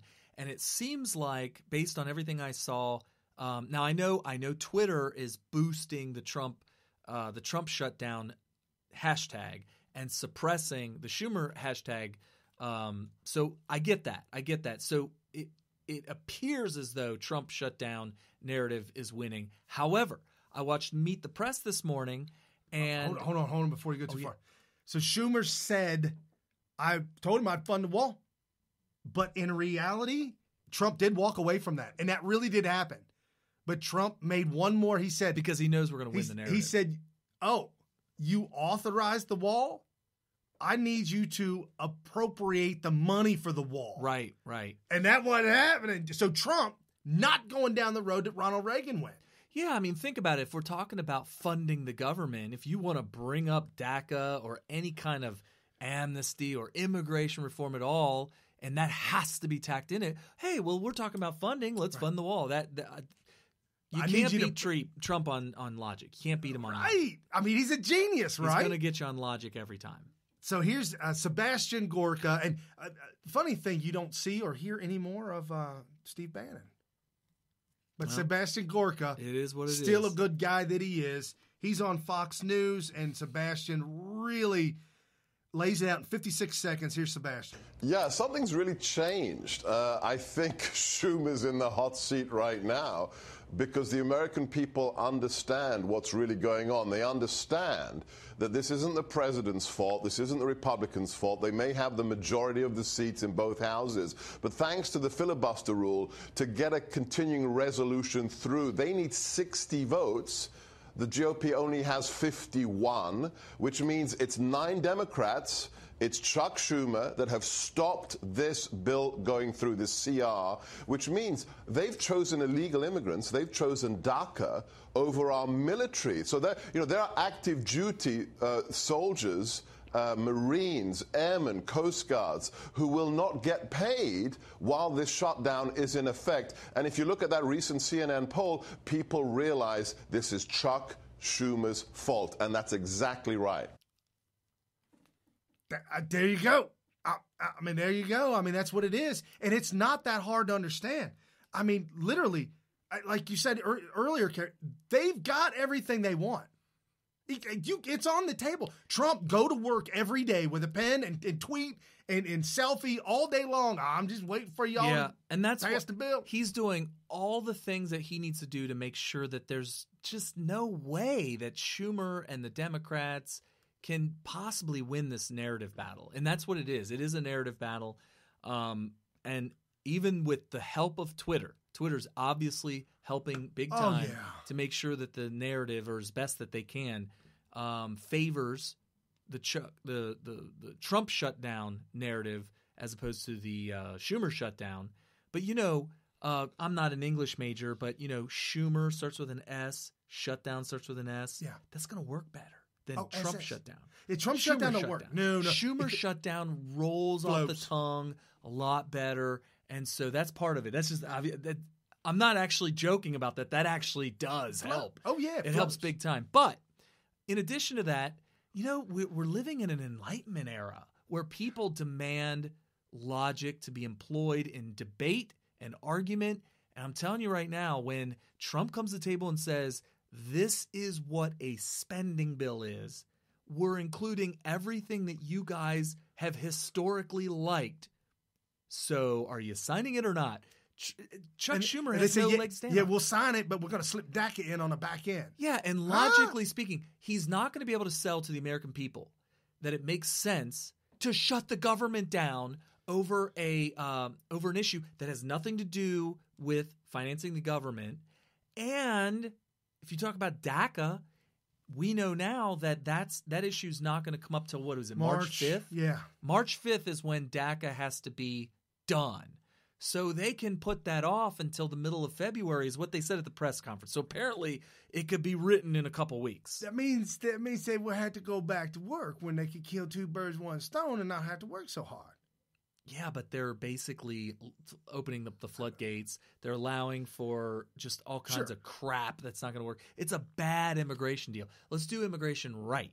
We're going to build the Great Wall of America. It's going to be a mile south of the Rio Grande. We're going to annex all of that land south of the Rio Grande from Mexico. It's going to be armed guards, actually a double wall with a kill zone in the middle. Ooh. And here's the thing. The wall doesn't have to be that crazy if you have strict enforcement of E-Verify. Now, I know what you're thinking. Sure, I agree with you, Kerry, but as soon as we get the next communist in power, which it will happen, we will have another communist down the line. It'll probably be Mike Pence's second election. He'll win easily in a landslide because he'll ride on the coattails of Trump and making America great again. Absolutely. But he's an establishment guy, and he's quiet, and he doesn't know how to defend himself. Might slip up. Yeah. He reminds me of a Bush, George H.W. Bush. Yeah. He rode the coattails of Reagan, but he couldn't stand up for himself for the re-election. Read my lips, came back to haunt him, and that was the end of that. I think the same thing's going to happen to Pence, and when the next communist takes over, they're going to say, all we have to do is strike down the E-Verify requirement for employment, and we got open borders again? All right. So I get it. We do need a permanent fixture that a future president can't rip down. But I will tell you, in the meantime, we will have a virtual wall and a virtual deportation system automatically free. I shouldn't say free, but very, very economical from a taxpayer standpoint. If we say you cannot earn any money through legal employment in America if you are an illegal immigrant. Right. Period. And to enforce that with E-Verify and start by daring companies to violate that You got to law. I their feet to the fire, and if they Send say, them to I prison. can't afford it, I can't You need afford to it. find You them- need to find a way to afford it. Sorry. Right. Find them enough to shut their business down. And if there's still a problem, throw the employer in jail. Sure. And then we'll talk about whether or not that How many people are enforcement's going to do gonna this? Yeah. So the bottom line is you do that. Now all of a sudden you can only stay in America illegally is if you have a legal sponsor. Hey, got a quick quiz for you. Sure. Got a little statement, a little 2-line statement. Guess who said this? Those who enter our country illegally and those who employ, don't look at the cheat sheet card. Those who employ them disrespect the rule of law. And because we live in an age where terrorists are challenging our borders, we cannot allow people to pour into this country undetected, undocumented, and unchecked. To be perfectly honest with you, that's Donald Trump? Well, yeah, Donald Trump, but let's be honest here. Any conservative Republican who ever ran for office could have said that, so it's pretty open-ended. But definitely a Republican, not so much like a Grahamnesty. I wouldn't think that Lindsey Graham would say it. I would say it would have to be more of a conservative, more right-leaning Republican. 2006, Barack Hussein Obama. Wow, we need to nominate him as our next Republican president. Who is that guy? Wow. He's so conservative. So conservative, yeah. So, Sarah Sanders. 2006, by the way. They're calling, they want their tweet back. No, but it's interesting. He was a communist, but he was the wolf in sheep's clothing. Yes. And that's why he was saying things that sounded very awesome in 2006 because he needed to get elected in 2008. But anyway. Right. So Sarah Sanders tweeting out today, very exciting. She saw that someone in the Democrat Party had tweeted out an event that was happening this night. Tonight, okay. Yeah, and she took the opportunity to to quote his tweet. And she said, Nancy Pelosi is very proud Democrats shut the government down over illegal immigration and is taking the Democrats out tonight to celebrate. Nice message to send to the brave men and women of our military and border patrol forced to work without pay during this Democratic shutdown. I don't know why she said Democratic shutdown, but that don't even work. Should have been Schumer shutdown. So apparently Nancy Pelosi is throwing an all-events party tonight. All Democrats who voted to shut the government down, she is buying every one of them dinner. Because they can't afford it since they're not going to get paid anymore? Right. And the Gateway Pundit, this is the kicker of all, folks. This is going to knock you out. Why did Chuck Schumer all of a sudden just throw this DACA thing out in the middle of nowhere and shut the government down? Well, like we said earlier, I thought it was wagging the dog. GatewayPundit.com, $500,000, $500,000 in total, received by one Chuck U. Schumer from 3 separate campaign donations from Immigration for Everyone, the Council for Illegal Rights, and Southern Border Defense Fund, 3 groups that regularly push for complete amnesty and for all illegals. He got the money Saturday just before the vote. So this is corruption, dude. This is totally corrupt. $500,000. Hey, we'll give you $500,000, but you have to stop this. You got to stick. Well, you got to stick the DACA in there. Stick DACA in. Yeah. DACA is coming up. Look, guys, and I'm talking to Chuck Schumer, by the way, and all you Democrats out there that just come and troll on the comments board. Right. DACA is going to be solved before the deadline comes, because the Republicans, I don't care who you are, I don't care if you're conservative, I don't care if they're not stupid. They're not going to allow the mainstream media to shove cameras in the face of crying women and children being dragged off into a bus to be deported. No. It's just not going to happen. It's not going to happen. They're going to solve DACA by the deadline. It doesn't have to be a part of the government, the Schumer shutdown spending bill. Right. And the 2 big stories that most CNN and MSNBC will not report that went down this past weekend dealing with illegal immigration. The one guy, the big heavyset bald Mexican that had jumped the border multiple times, was deported multiple times. He was like an older guy, like maybe in his late 40s. Murdered 2 cops. And in the courtroom said, the words are there. He said, I wish you had the clip. I don't, because I got other stuff going on. Okay. I wish I'd have killed more effing cops. I wish I effed this, effed that. I wish I had more time to do more. He just made it easy for the judge. You know, if I was a judge, I would sleep so well at night knowing that I destroyed his life with my sentence. I would be like, I can relax now knowing that guy is going to rot in prison forever. But that's not the point. The point is, this is an illegal alien. He should not be in the country. He shouldn't have been here to murder people. And there's others, not all of them. We're not saying that all illegal immigrants or immigrants in general are inherently violent or anything like that. But we shouldn't have to we shouldn't have to deal with that. We shouldn't have to imagine that death and murder and stuff like that could have been avoided if the illegal that committed it just wasn't allowed here or was deported. Kate. Kate's Law and all that. Yeah, Kate Steinle. It's just, it's crazy. Didn't he got off. He's probably a citizen already. Yeah, something's gone really wrong with that. He's probably in Florida with a driver's license right now. There's also a woman that was arrested. She was setting fire to a Catholic church and some other things. She isn't illegal, and she said, you guys are lucky I don't know how to build bombs. Oh, for crap's sake. Yeah, there's another illegal for you. So let's get into some positive stuff at the end of the show, wrapping this up. Folks, we are in an era of boomtown. Big, booming boomtown. 2018, the year of the citizen, and that is because of Donald J. Trump. This is Donald Trump in Pennsylvania this week. There's never been a better time to hire in America, to invest in America, and to believe in the American dream than right now. There is no limit to what we can achieve when we set free the dreams of our incredible people, your incredible people. Americans crossed oceans, tamed the wilderness, dug out the Panama Canal, and launched a man onto the face of the moon. American hands and grit poured the concrete in our highways and forged the steel in our skyscrapers.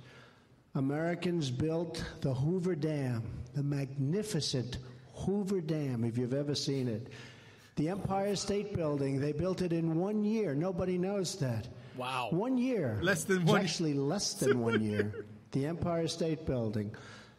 We won 2 world wars. Americans do anything, build anything, and create anything as long as we have pride in our country, confidence in our values, and respect for our great American flag. I love it.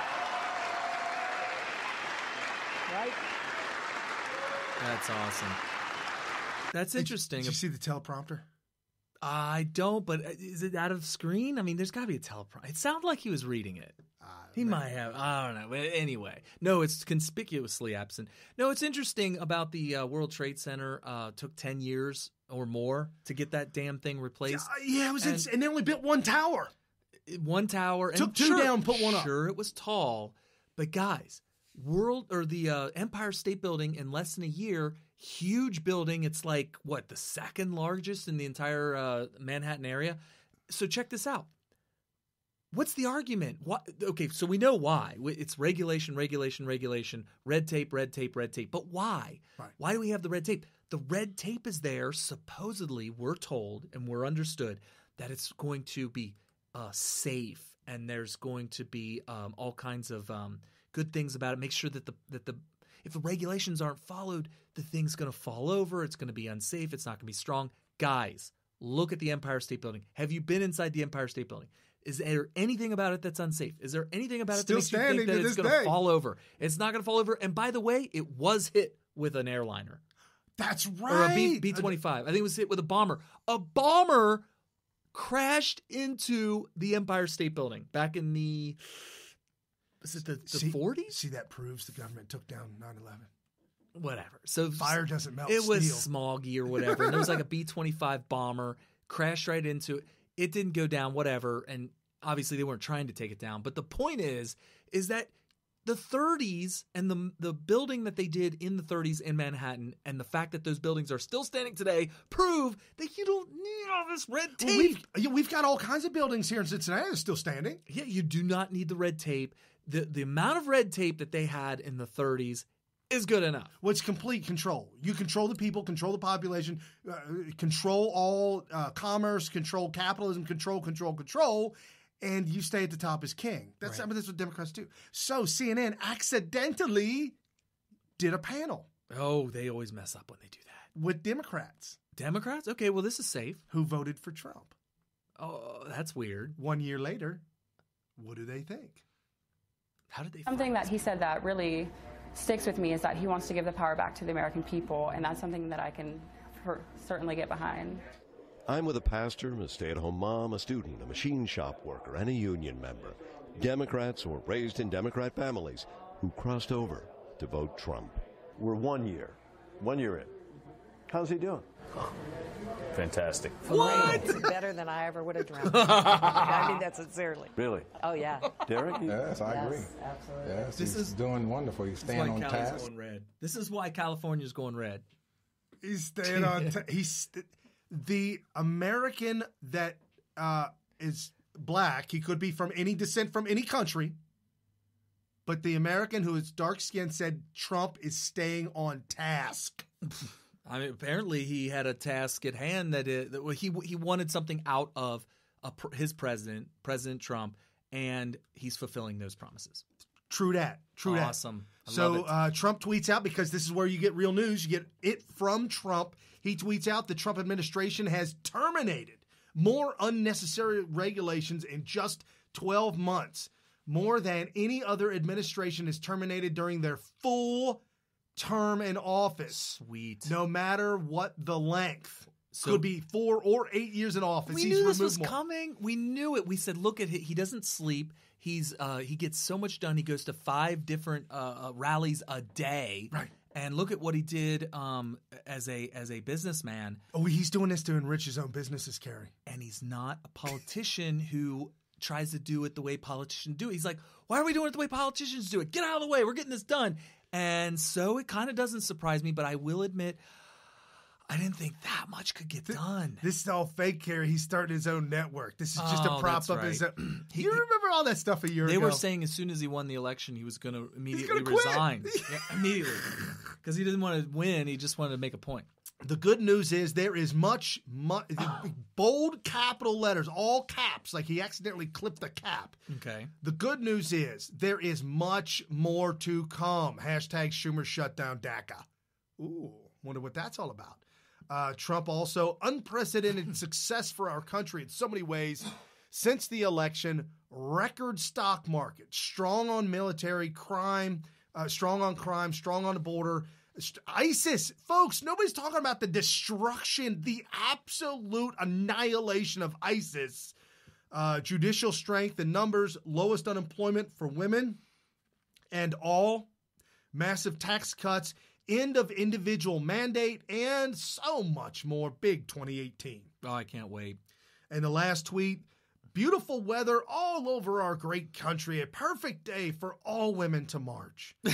Get out there now to celebrate the historic milestone and unprecedented economic success and wealth creation that has taken place over the last 12 months. So Jack Posobiec called that lowest female unemployment in 18 years. Well, Jack Posobiec pointed out that that's he reacted to that by calling Trump the troll master in chief, because he was commenting, instead of saying something negative about the women marching, he said, beautiful weather, get out there and march, women, and get out there and celebrate the historic milestones and unprecedented economic successes. So obviously trolling the crazy, insane people, literally, mentally. There's so many things to be happy people. about. There's so many things to be happy about. But if you're plugged into Richard Madcow or NBC, CBS, CNN, any of them, if you're plugged into them, it's going to make you crazy.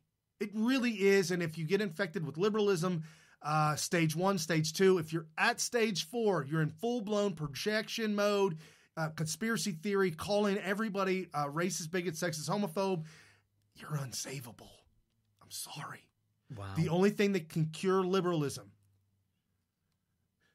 Should we censor Brian real quick? No, Chuck Norris tears. Unfortunately, Chuck Norris don't cry. Oh, he doesn't cry. Yeah. Right. So sorry about that. So the last thing from Trump. This is from Donald J. Trump in Pittsburgh, in Pennsylvania. I'm not exactly sure where. It was Pittsburgh. It was Pittsburgh. Mm-hmm. Okay, at this factory, talking to the employees and talking to the business owners. And this is what he had to say to wrap up this incredible 1-year event. Tax cuts are the most significant tax cut, most significant reform in American history, with tremendous tax relief for working families, for small businesses, for big businesses that produce jobs, for just about everyone. Sorry. Skip ahead. The unemployment rate is at now an 18-year low. I would say 17 years, and now it just lifted to 18 years. The number of Americans applying for unemployment benefits just hit a 45-year low. 45-year low. Something I'm really proud of, because I've been saying it. What do you have to lose? African American unemployment is at its lowest level ever recorded. How is that not so awesome? Woo! Female unemployment is at the lowest level in 17 years. Hispanic American unemployment has hit its all-time lows. There are votes right there. Lowest ever. That's the votes. Pensions and retirement accounts are surging in value as the stock market smashes one record high after another. Nice. That's your Donald Trump at work, folks. 1 year later, that's Donald Trump at work. Oh, I mean, what do you do? The guy's a madman. He's a madman. He's going crazy, making it all happen. Speaking about that, I'm not a girther. I was joking. Donald Trump's health, absolutely stellar. I forgot about that. The doctor said, good for these 4 years and the next. Wow. Yes. Did you see the side-by-side pictures of Trump at 71 and Bill Clinton at 71? Ooh. Oh, it's bad. Wretched. It's bad. Yeah, they were doing that. That's awesome. So the same doctor that gave Obama his bill of health too. Same guy. So come on, man. Time to celebrate 1 year with my Donald Trump, making America great again. Thank you, everybody, for following Smith Radio, being a Patreon. That'd be the end of the show. Share it with a friend and family. Tell everybody about Smith Radio, Military Veteran Talk Radio. Follow us on Facebook, Twitter, YouTube, iHeart, anywhere.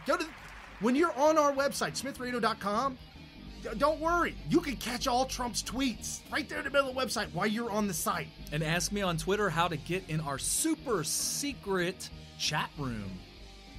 It's like a MAGA party every single day. See you guys next week. Peace out. With unfathomable power. What kind of power? Unfathomable. It's without fathom.